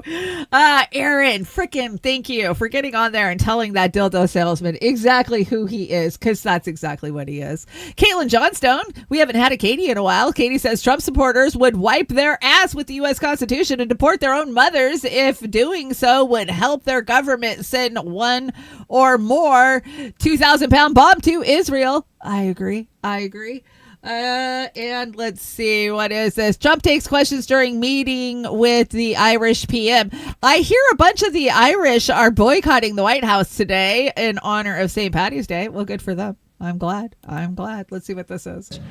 And Schumer is a Palestinian as far as I'm concerned. He's become a Palestinian. Schumer is he a used Palestinian. To be Jewish. He's not Jewish anymore. He's a Palestinian. Okay. I think that's probably news to Schumer because he's been a proud Jew and a lover of Benjamin Netanyahu for many years. So Trump calling Schumer a Palestinian is just fucking funny. So stupid. We live in the upside down, the clown world. And let's see. State Department to use AI to scan pro-Palestinian social media accounts. That's right. If you're out there posting pro-Palestinian anything on any of your social media accounts, the State Department's got you on its list. I'm on many a State Department list. Let's see. Watching two different groups of bootlickers cheer for their wars in Gaza and Ukraine. Yeah, that's exactly what we've been doing. It is. And moving on, the devil herself has decided to come out and make a statement about what Europe should be doing because, Europe's got to step up to the plate. Like, remember when she said, fuck the EU? But she ain't saying that now. She's like, they need to step up. Look, it is really very, very important that in this period that Europe not only be able to step up, but step up fast.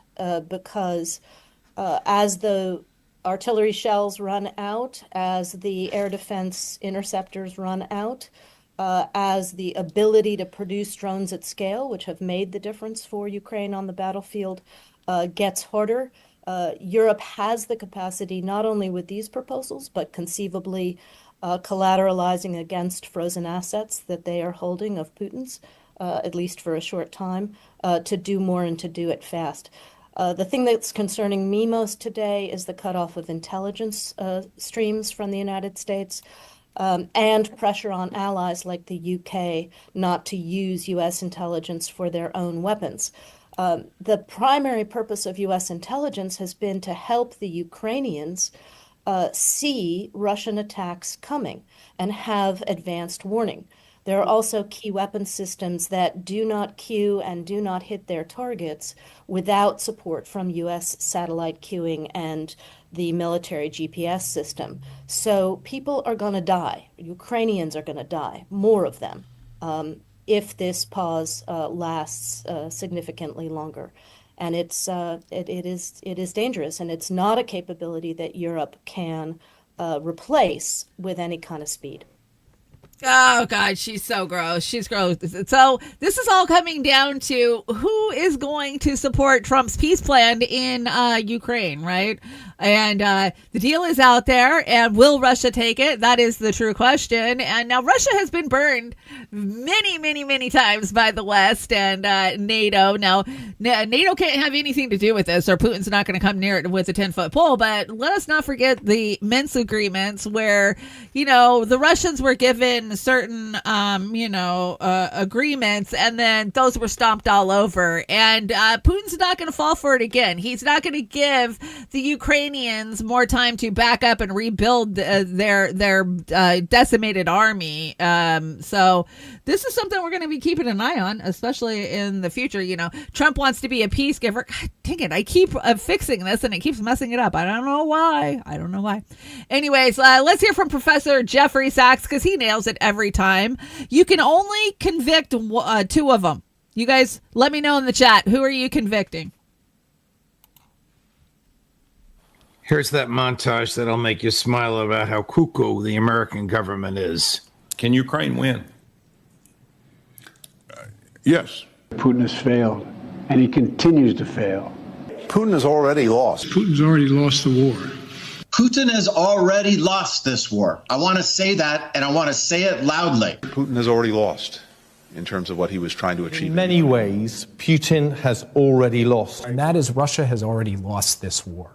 In short, Russia has lost. They've lost strategically, operationally, and tactically.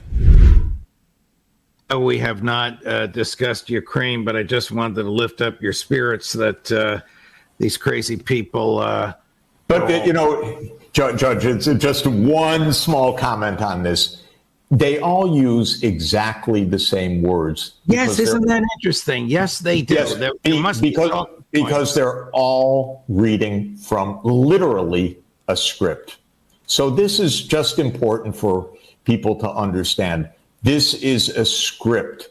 Not everyone in the world would have used the word unprovoked to describe the provoked special military operation by Russia, but that was the script. So when you see this, it's funny, and the montage is good to let people know these people are not thinking, they are reading. That's all. They're not thinking, they're not arguing, they're reading. They're reading from a script. And it is these PR geniuses that write this script. It's laughable, it's absurd, it's contrary to the facts, but it's everybody's script. Professor Sachs, thank you very much, my dear friend. Yeah, he's absolutely right. We told you guys for the last 2 fucking years that this narrative that Putin's already lost and that Ukraine's winning was 100% a freaking lie. It was a Western media talking point. They got their bullet points. All of them did. They came from the State Department all the way down. We knew that wasn't the truth, and you guys knew it too. So if you can only convict 2, okay, here's the thing. We got to be strategic about this. Okay, so... Soros is the devil, right? Soros has done a lot. I mean, on the ground, as a Democrat, I saw Soros's money in fucking play many, many times. I saw it in D.C. I saw it in Philly. I've seen it in Washington State. I've seen Soros's fucking power. But Soros is so old and done now. Does it do us any good to convict him? So I say we go for his son, Alex, because, hey, that's the future, right? And then, okay, so there's my one. And then, as much as I would love to take Hillary Clinton down for all of her nastiness and shittiness, I have a complete disdain for fucking Comey.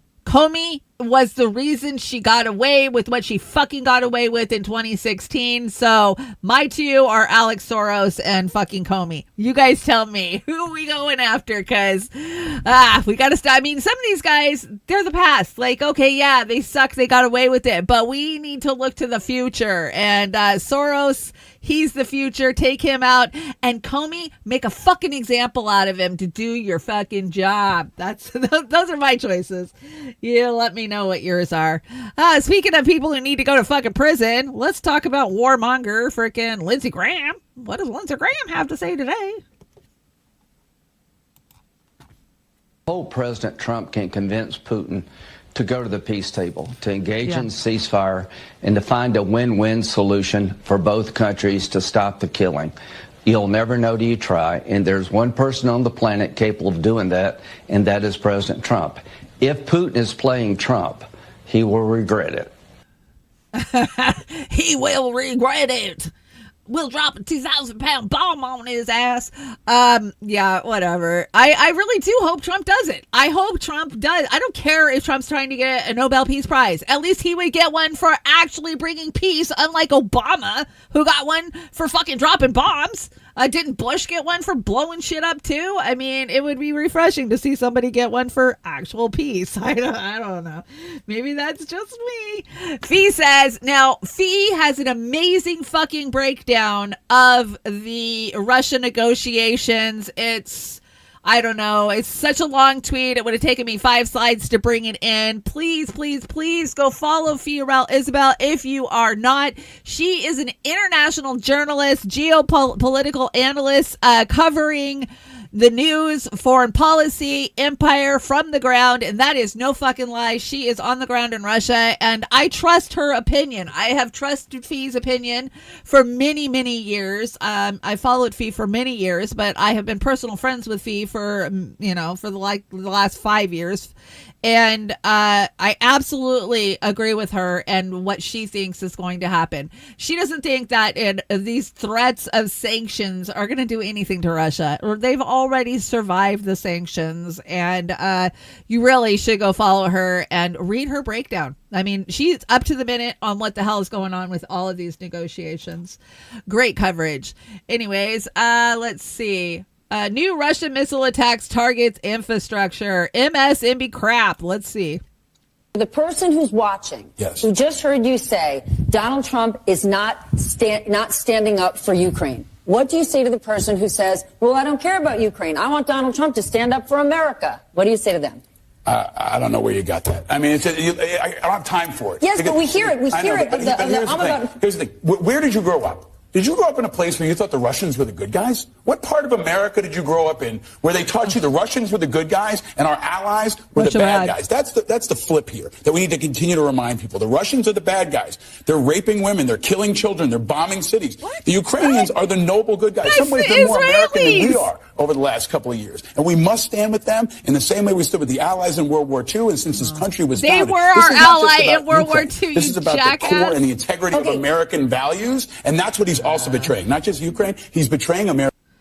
That was so stupid and wrong and what the fuck. MSNBS, you are such a fucking clown show.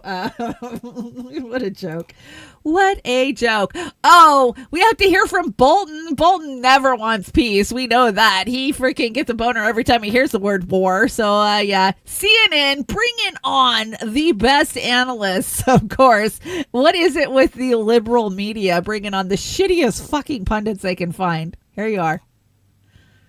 Principals, Secretary of State Rubio, National Security Advisor Mike Waltz kind of do the talking? Look, the pressure that Trump has put on for a ceasefire is motivated by one thing, Trump's desire for good publicity and to buttress his case to get a Nobel Peace Prize. You want a ceasefire between two warring parties, they need to decide it. There you are. Walrus alert. Yes.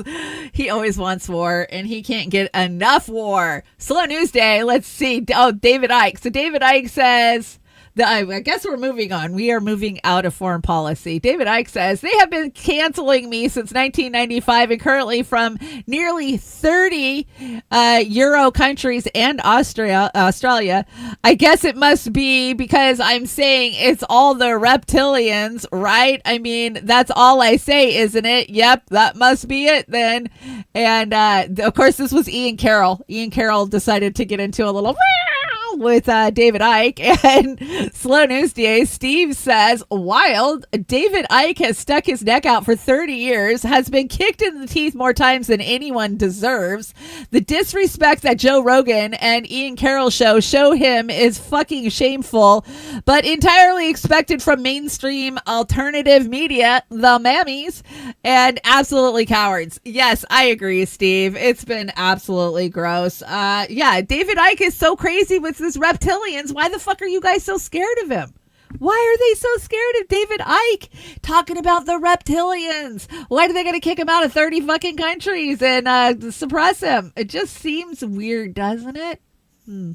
Anyways, let's hear from FBI Director Kash Patel. He says, I want to address the alarming rise in swatting incidents. Do you guys know what swatting is? I know some of you don't, and that's fine. We're the older generation. We're not supposed to know every term, right? I get capped by terms. I don't know what they are. But swatting is something we've been seeing since 2016, where people who are live streaming will literally have their doors kicked in by a SWAT team because some asshole calls and reports that there's something going on at their house, whether it's a kidnapping, it's a blah, blah, blah. It doesn't matter. They make up whatever. And the next thing you know, your door's being kicked in by a SWAT team who, you know, makes you eat concrete and shoot your dog, like that type of thing. So he says the FBI is aware of this dangerous trend, and my team and I have already taken actions to investigate and hold those responsible and accountable. This isn't about policy. Weaponizing law enforcement against any American is not only morally reprehensible, but also endangers lives, including those of our officers. That will not be tolerated. We are fully committed to working with local law enforcement to crack down on these crimes. More updates to come. Well, okay, cool. I mean, it's called filing a false report. And if you actually went after the people that were fucking swatting for the last fucking 10 years, people wouldn't be swatting. So just enforce the law, I guess is what I'm saying. I mean, I don't agree with swatting. It's fucking reprehensible. Here we have a vicious animal who's devoid of moral intuition and would do whatever their master tells them. The other is a dog enslaved by the police. Oh, but guess what? Not much longer will actual dogs have that job, because here is a robo dog force gearing up and training.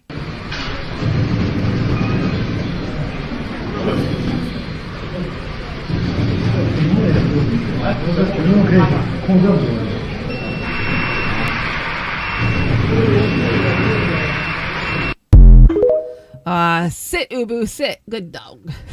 Come on, you guys remember that after all the sitcoms we used to watch in the 80s? Sit, Ubu, sit. Yeah, good dog. This was really interesting if you haven't seen this. So how people spent their time from the 1930s till 2024. Now I'm going to play it like 2 times so you guys can really see it. So you start out with family on top. You got school as number 2, 22%, and then friends, neighbors, churches, bars, restaurants. College is the number 3 from the bottom. You would think more people were spending time in college in the 30s, but I guess not. Co-workers, and then online. Obviously, online did not exist in 1933. Watch this chart flip totally upside down. It's shocking.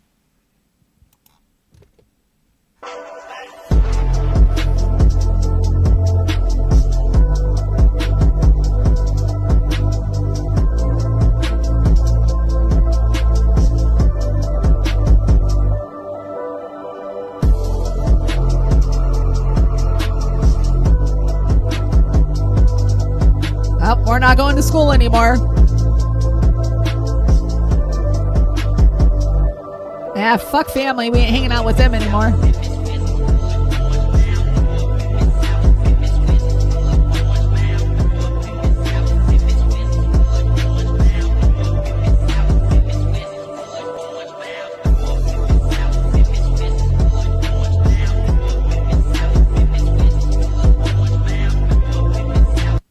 Now, coworkers came in at the very end there as number 3.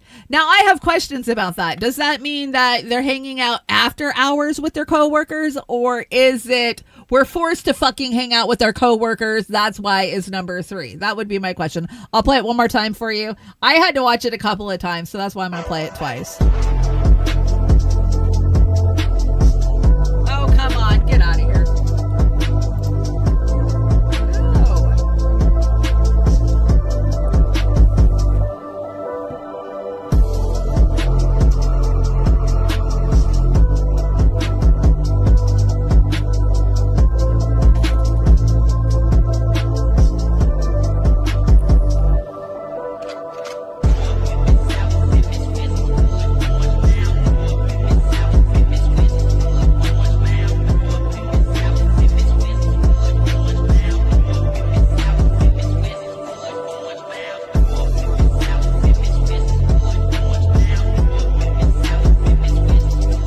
Okay, I want to pause it there because it's at the end. Let's take a look at it.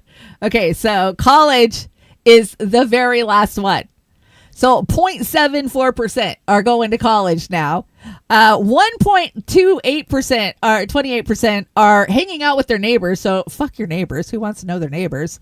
Church is still hanging in there at 2.12%. School, 3.33%. Family's holding on with just a little bit, 4.5%. And let's just jump ahead to online, 60%, 60.76%. That is fucking crazy. We're spending all our time online. We've been online for a couple hours already this morning, so we're guilty of it. I know I'm guilty of it. I try to throw family in there and friends and neighbors, but that's sad about college and school, right? But it's indoctrination, so it doesn't really matter. I don't know, but I just found that very interesting. So speaking of school, let's hear from teachers. What's it like to teach this generation that has been raised on TikTok and instant dopamine hits? Well, this is what she has to say. I think that you guys don't know what's going on in education right now. That's fine. Like, how could you know unless you were working in it? But I think you need to know. So here's exactly what it's like right now working in public education. First of all, the kids have no ability to be bored whatsoever. They live on their phones and they're just fed a constant stream of dopamine from the minute their eyes wake up in the morning until they go to sleep at night. Because they're in a constant state of dopamine withdrawal at school, they behave like addicts. They're super emotional, like the smallest thing sets them off. And when you are standing in front of them trying to teach, they're vacant. They have no ability to tune in if your communication isn't packaged in short little clips or if it doesn't have like bright flashing lights. That's actually the way harder part for me than just the outright behaviors, is just being up at the front, talking to a group of kids who have their eyes open, they're looking at me, but they're not there. They're not there. And they have a level of apathy that I've never seen before in my whole career. Punishments don't work because they don't care about them. They don't care about grades. They don't care about college. It's like you are interacting with them briefly in between hits of the internet, which is their real life. I've seen some TikToks recently where teachers are getting a lot of hate, like for not adapting to the kids or punishing them or whatever. And I just gotta say, like, I can tell you with absolute certainty, it is not the teacher's fault. It might be the parents' fault. It might be our capitalistic society's fault, but it is not the teacher's fault. That is sad. And, I can attest to that because last weekend I went and picked up the granddaughter. I went and got Hunter for the weekend. And you guys know she's 12 and a half now. Can you imagine when I first started, she was just this little thing, right? She would pop up behind me. Hi, Nana. Anyways, she's got her first phone. And when she comes over now, she goes to her room because she has her own room here. She goes to her room and I only see her for food and if she wants something to drink. She is literally on her phone from the minute she walks through the door till the time she leaves. I hear her in there doing TikToks. I hear her in there FaceTiming her friends. Like, she's doing her nails, she's doing her makeup, and she's on her freaking phone the whole entire time. Like, this generation is something like we have never seen before. And It's sad, but she has really good grades, so I can't poo-poo on her for that. She has straight A's, and I'm proud of her for that. And she understands the reason she has good grades is she understands that if she's going to make any money in the future, be able to afford anything, she has to get student loans and get scholarships to get into college, because that's the way the system's set up. As much as I hate it. Moving on, the future. So this is a flashback. This is coming to you from 1968. Now, this is how they were going to assist in future births in 1968. This cracked me up. This table was designed to help women give birth easily, and it's based on a patent filed in 1963. Oh, 63. Okay. First, the pregnant woman is strapped onto the table, lying on her back. When labor begins, the table spins at a calculated speed. Yikes. Theoretically using centrifugal force to assist in delivering the baby. What the fuck? The table's speed can reach up to 8G, which is equivalent to forces experienced by pilots during high-speed maneuvers in fighter jets. The speed of rotation is adjusted dynamically depending on the mother's progress and the baby's position. This force is intended to assist the uterus in pushing the baby out naturally by supplementing the mother's own efforts. At the base of the rotating table, a soft cushioned receptacle or net is installed to catch the baby safely once it is expelled. It came out with a diaper on. The receptacle is designed to absorb the impact and gently cradle the newborn, preventing any injuries.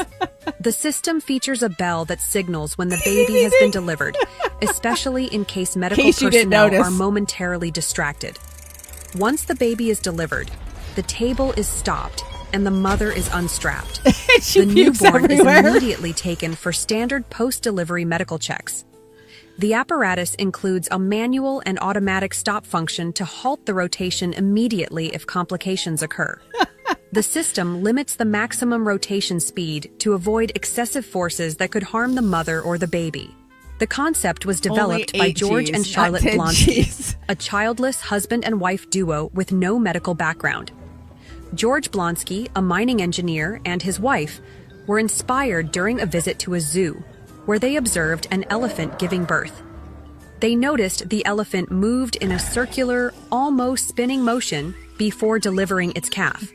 This behavior intrigued them and sparked the idea that centrifugal force could assist childbirth. Although the U.S. government awarded them a patent in 1965, their invention remained a theoretical concept and was never implemented in medical settings for reasons you can easily guess.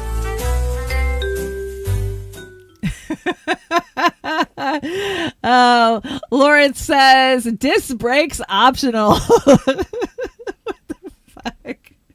Can you imagine? Oh my God. We're just going to strap you to this table and you're going to do 8 Gs and your kid's just going to pop out and this bell ring. It's evil. It was evil. I just found that too fucking hilarious to not bring it to you. Major clinical study reveals ventilators killed more COVID patients than the virus. Told you so in 2020. I did. I told you so. So did Oz. So did Amber. Did you guys see this? Starbucks has been ordered to pay $50 million to a man who burned his genitals on the way out of the drive-thru. Yes, $50 million. Emotional damage. Begin with that massive $50 million verdict against Starbucks. An LA County jury has ruled Starbucks workers were negligent when they handed the man a tray of steaming hot drinks. One spilled in his lap, leaving his genitals deformed for life. KCAL's Lauren Posen live tonight at the Starbucks in Exposition Park where this all happened. Lauren. Susie Wan, good evening. This story has everyone talking tonight. And that Starbucks right across the street from where we are is where the delivery driver was burned. His attorney says he's had multiple surgeries and is in pain every single day. A simple handoff of hot drinks at Starbucks forever changed delivery driver Michael Garcia's life. This is security camera video from the drive-thru, a tray full of coffees landing in his lap. His trial attorney says a barista failed to fully push a lid onto one cup. The scalding hot drink spilled into his lap, severely burning and damaging his genitals for life. Starbucks says if our hands are off the drink then no matter what happens, we're not responsible. So if I'm Starbucks and I hand you a drink that doesn't have a lid that's secured and it's a scalding hot 180-degree drink, or if I hand you a drink that's in a container and it's loose and it's not secured and it falls right on you the moment that I take my hands off of it, then you're responsible and I, the corporation, am not. Garcia suffered third-degree burns and nerve damage from the spill. Today, just after 40 minutes of deliberation, a jury sided with Garcia and ordered Starbucks to pay him $50 million in damages. It's a reasonable verdict. It's justified. This injury changed Michael's life. It was gross negligence. We reached out to Starbucks. A spokesperson gave us this statement, saying we sympathize with Mr. Garcia, but we disagree with the jury's decision that we were at fault for this incident and believe the damages awarded to be excessive. We plan to appeal. Of course, Starbucks isn't going to pay out $50 million to somebody whose crotch got burned third degree. I mean, third degree, come on. Anyways, I don't know. I'll keep an eye on this story, see if Starbucks ever has to pay, because we know corporations don't pay because they are people too. Moving on to Conspiracy Corner. Woo, we made it to Conspiracy Corner. What do we have in Conspiracy Corner? Let's talk chemtrails. So Jay Buer, he was hanging out in Florida. This is his message. Hey, Governor DeSantis. Today, when I got up in St. Petersburg, it was clear blue sky, and I started watching all the planes spraying. Now, I know the FAA knows who's flying. I'm pretty sure the governor can figure out who's flying and spraying and creating these fake clouds in the sky. Look. I even got footage of that plane spraying. So, Governor of Florida and Florida officials, what are we doing about this? And why don't you start explaining exactly what it is? Clear blue sky. Look at all the lines from the planes. I watched them all, and some of them stop spraying after a while and they restart. Can we have an explanation and a stopping of this, please? But it's okay, you guys, because as of last year, by the way, Captain Kyle, I don't know who that is, and Ricardo Bozzi, I don't know who that is, have confirmed to us that chemtrail contrails are no longer in possession of the deep state. Military is in control of them now and using it for good to heal us and the land. Yay, about time. That is a conspiracy. Definitely conspiracy. If you believe that, I got a bridge to sell you. Okay, let's talk HAARP. What do you guys think? Let's watch a little bit of the weather over the weekend. And do you guys think it was HAARP generated? Now, you may be saying, but Shanda, HAARP can control people's minds. And no, HAARP does a lot of things, guys. HAARP can be a Tesla ray weapon. It can heat the ionosphere and control the weather. It can also pinpoint people and do all kinds of crazy shit. You should go research it. There's a lot of people out there. Start with the Y-Files. AJ does a really great job of breaking down HAARP. Let's see. I can't remember what channel this is.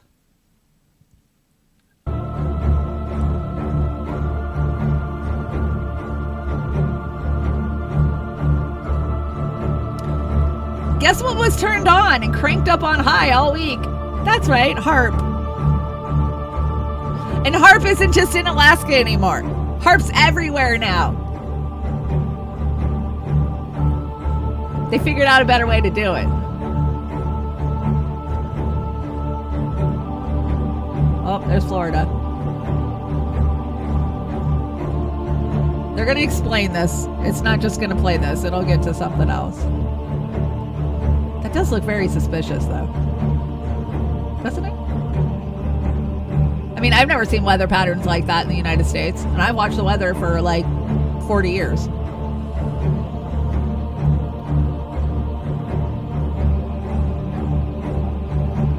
Oh, come on. Get to the talking part. We get the point.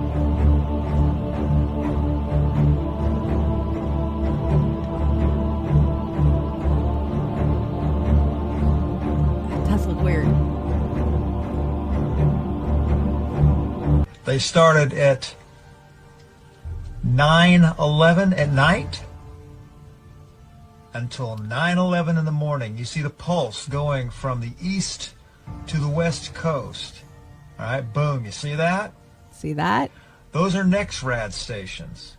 Each of those towers are 750 kilowatts, pumping out between 2.7 to 2.9 gigahertz in the microwave range.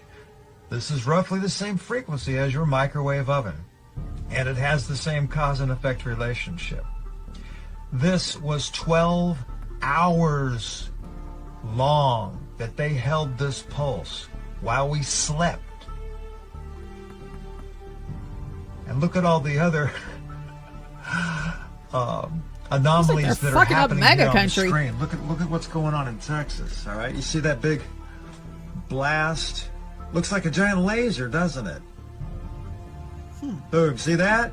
And then it gets obscured by the towers.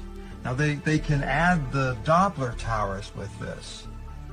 NEXRAD has like 159, Doppler has 160. Now you can consider the HARP stations. There's 33 of those, but they don't show up on this satellite. This covers the microwave range. This is a NEXRAD feed. Okay, I think I got that from Jilly. Thank you, Jilly, for sending me that. That was interesting. Ah, sweet, man. Man-made horrors beyond my comprehension. Yeah, there's so much when you try to wrap your mind around what it's not even HARP anymore because they're mobile and they've got them all over now. We saw those big floating balls that they moved through Portland and shit on barges a couple of years ago. So HARP and ionosphere heaters worldwide. There you are. There's a little map of them.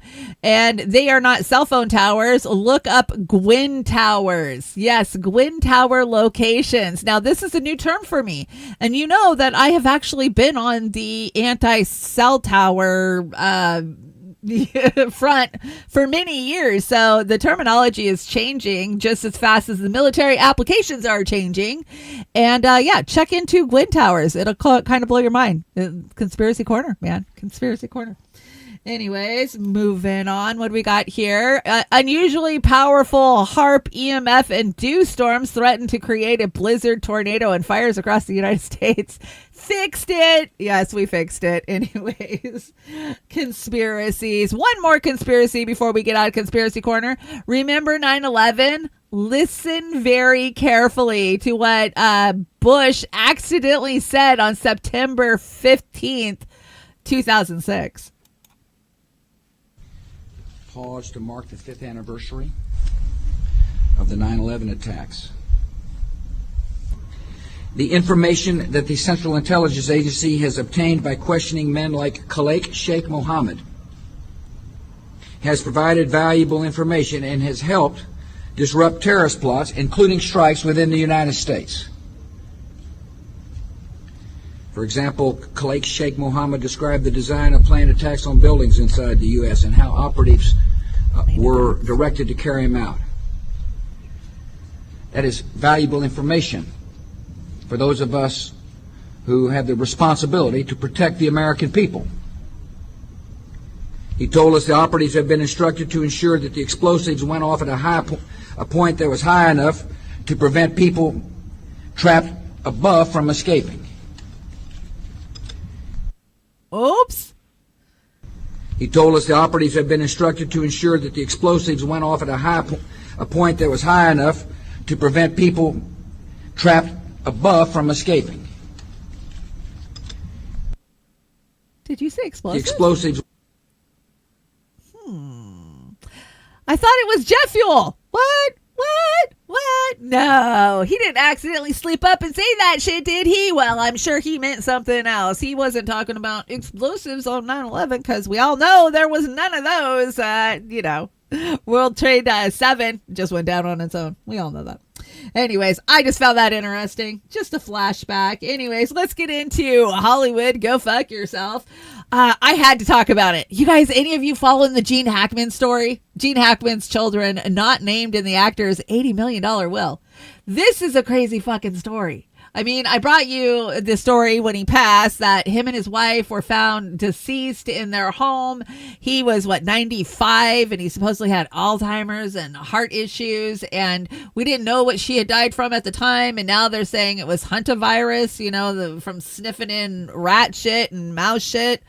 And she supposedly died a week before him, so very sad. He, wandered around the house not knowing what he was doing, and he didn't have anything to eat, and then he died, is what they're kind of telling us. But what's really freaking weird is they've been very, very isolated for the last 6 months. For some reason, she isolated them. She quit talking to everybody. She cut everybody off. He doesn't have a relationship with his kids.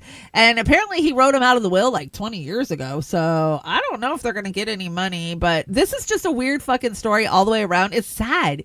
It's sad to think of him wandering around the house with her dead body on the floor, not knowing anything. That's just a sad end, if you ask me. But and it's totally was unavoidable with the type of money he had she just hired a couple of nurses to come in and help him out, or caregivers. I mean, this was just a weird story all the way around. And what's even weirder is the medical staff, the autopsy, they came out and said she died on the 11th, and then some doctor popped up yesterday and said, no, I talked to her on the 12th and she sounded fine. So I don't know, there's some weird shit going on with this story.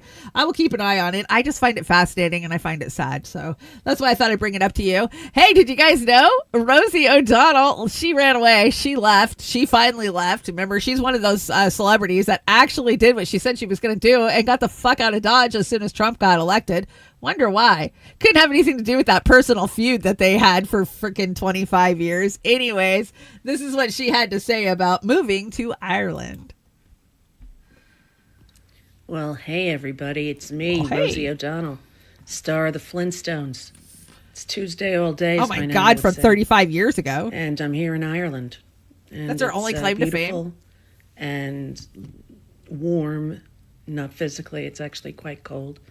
Moved here on January 15th, and it's been pretty wonderful, I have to say.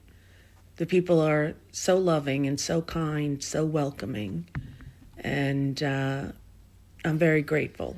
They're not mean to me like Trump. In the process of... Okay, you guys get the point. I think that thing goes for 8 minutes.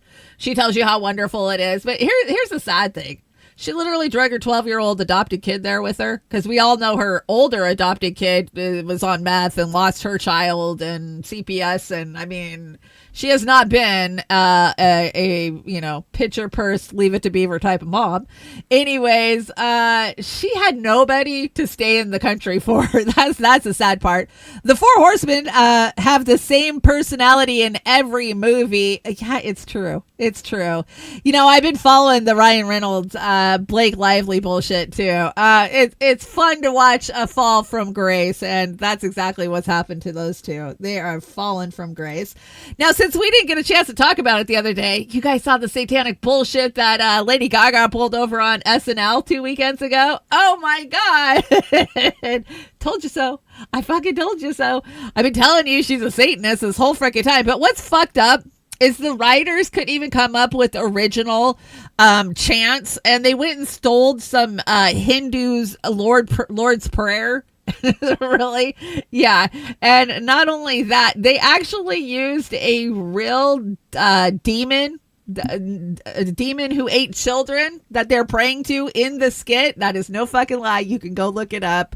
Absolutely gross, stupid. SNL just sucks nowadays, and so fucking over it.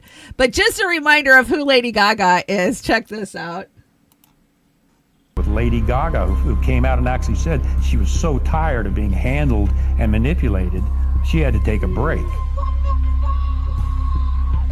That this is this young, outrageous girl, wears strange clothes. She's into extremes. She's experimental.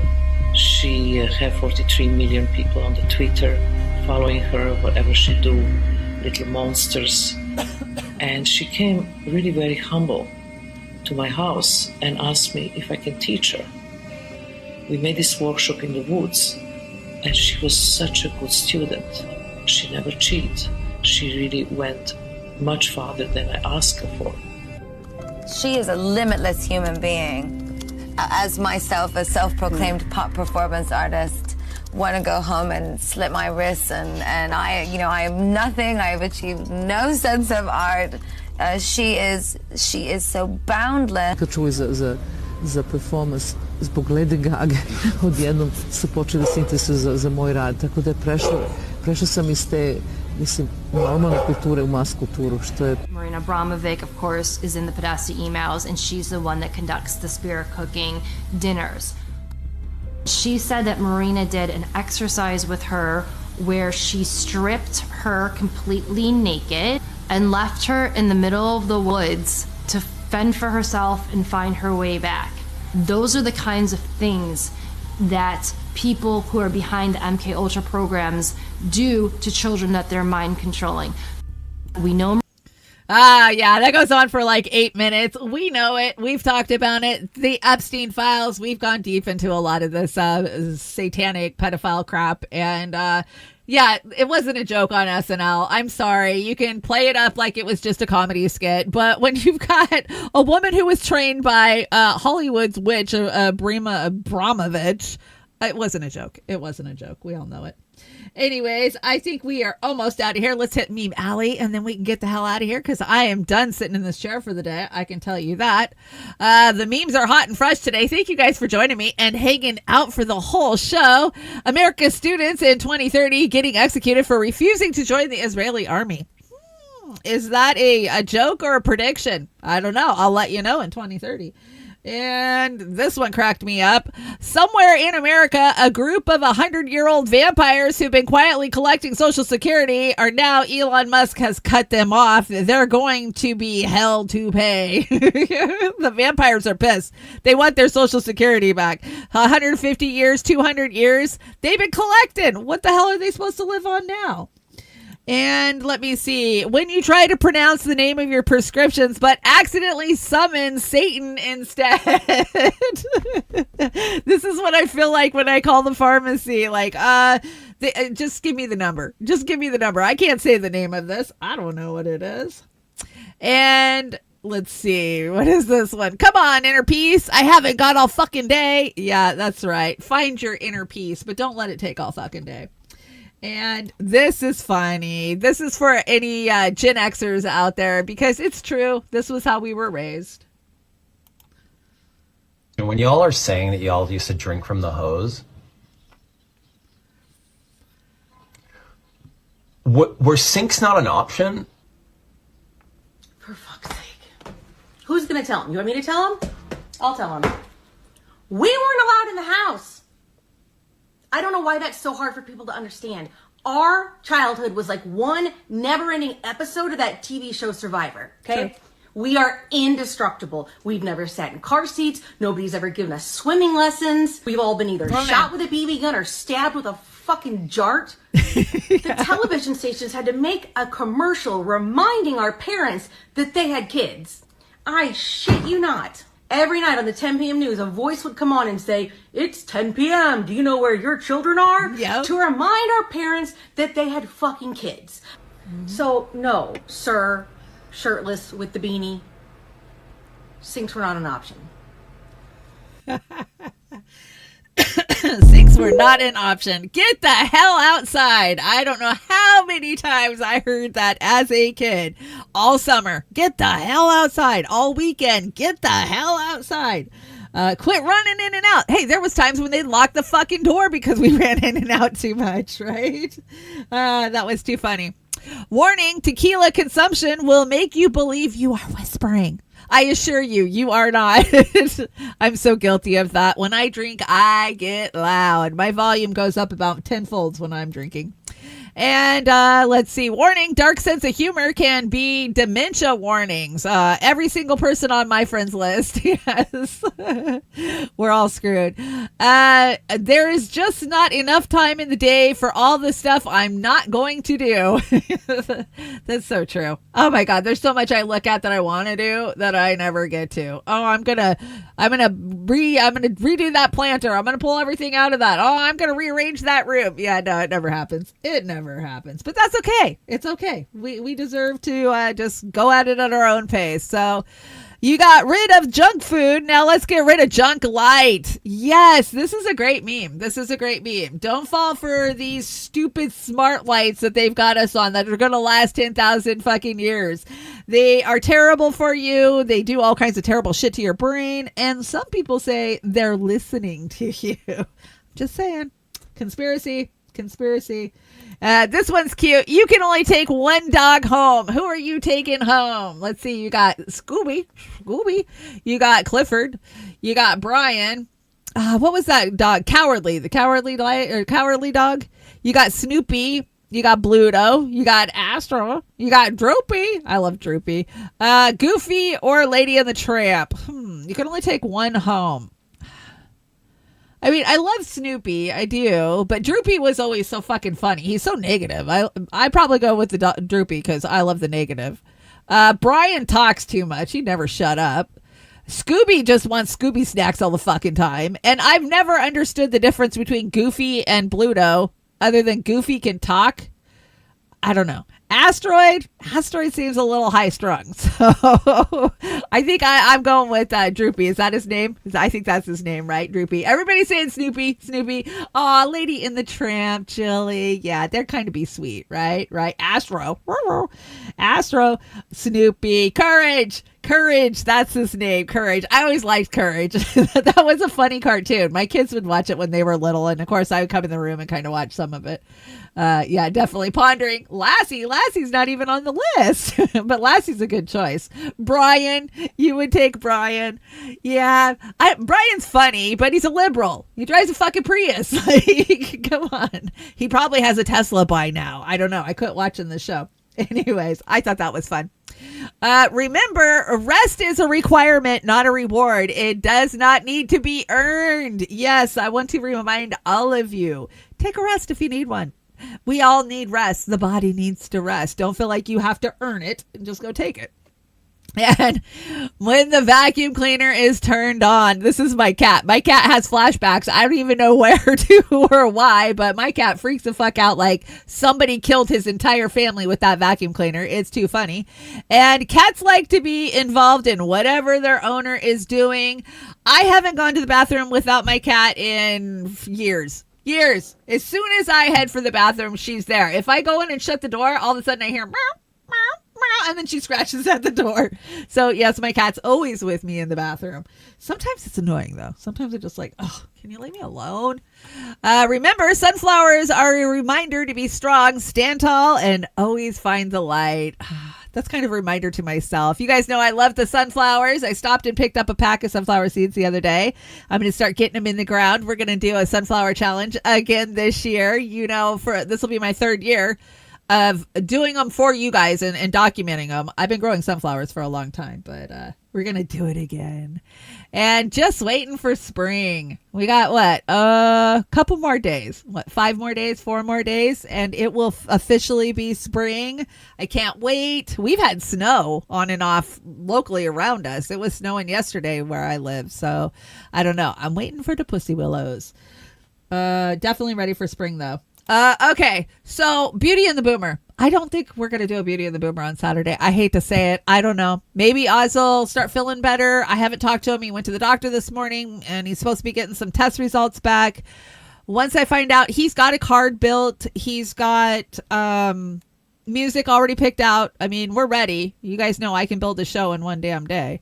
So we'll just play it by ear. You might see a card go up. You never know. And I'm going to do my best to stay here on Monday mornings with you guys to keep you updated and to keep the channels alive and moving, because as much as YouTube likes to say they don't punish us for taking time off, they do. And we all know it. So that's the plan for now. Just hold tight and we appreciate it. And thank you guys so much for supporting my fight against lung cancer. And I'm still giving the one too.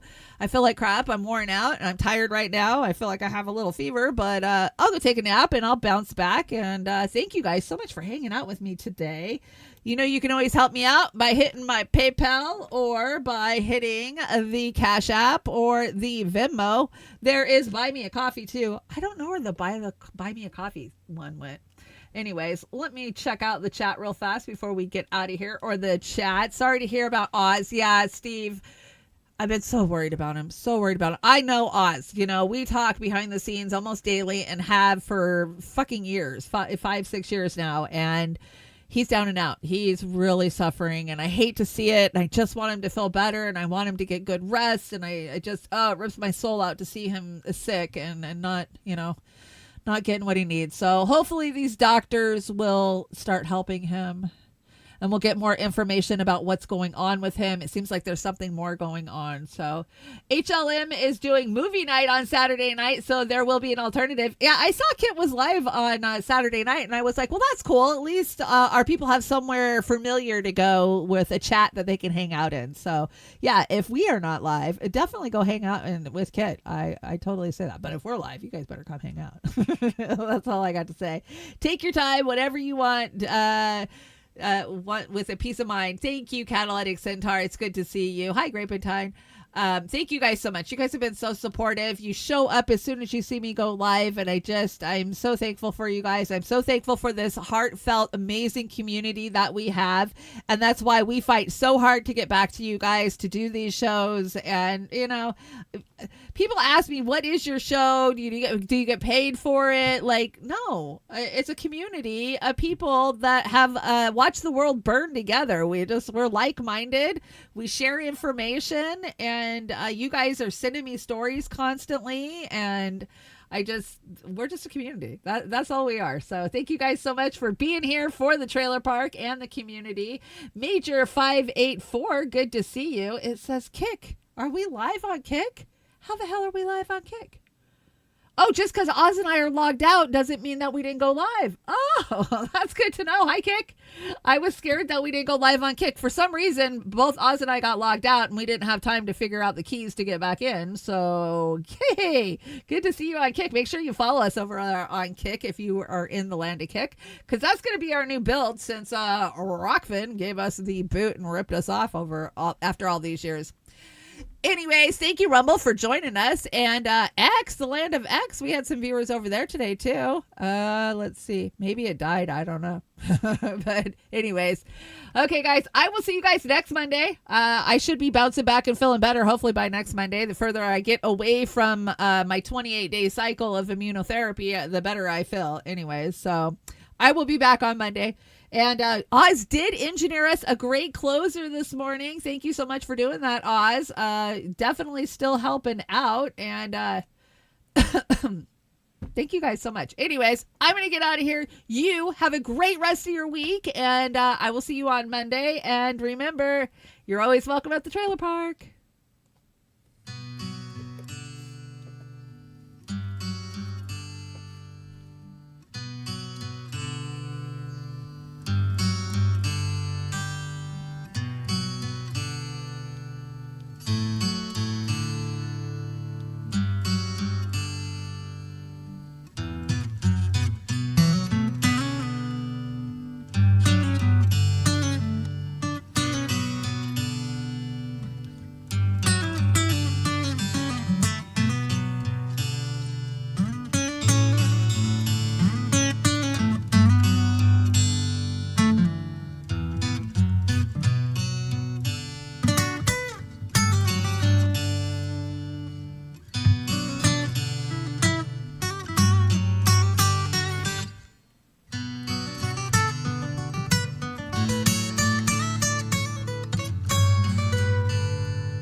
Silence stops me now that the war is through with me.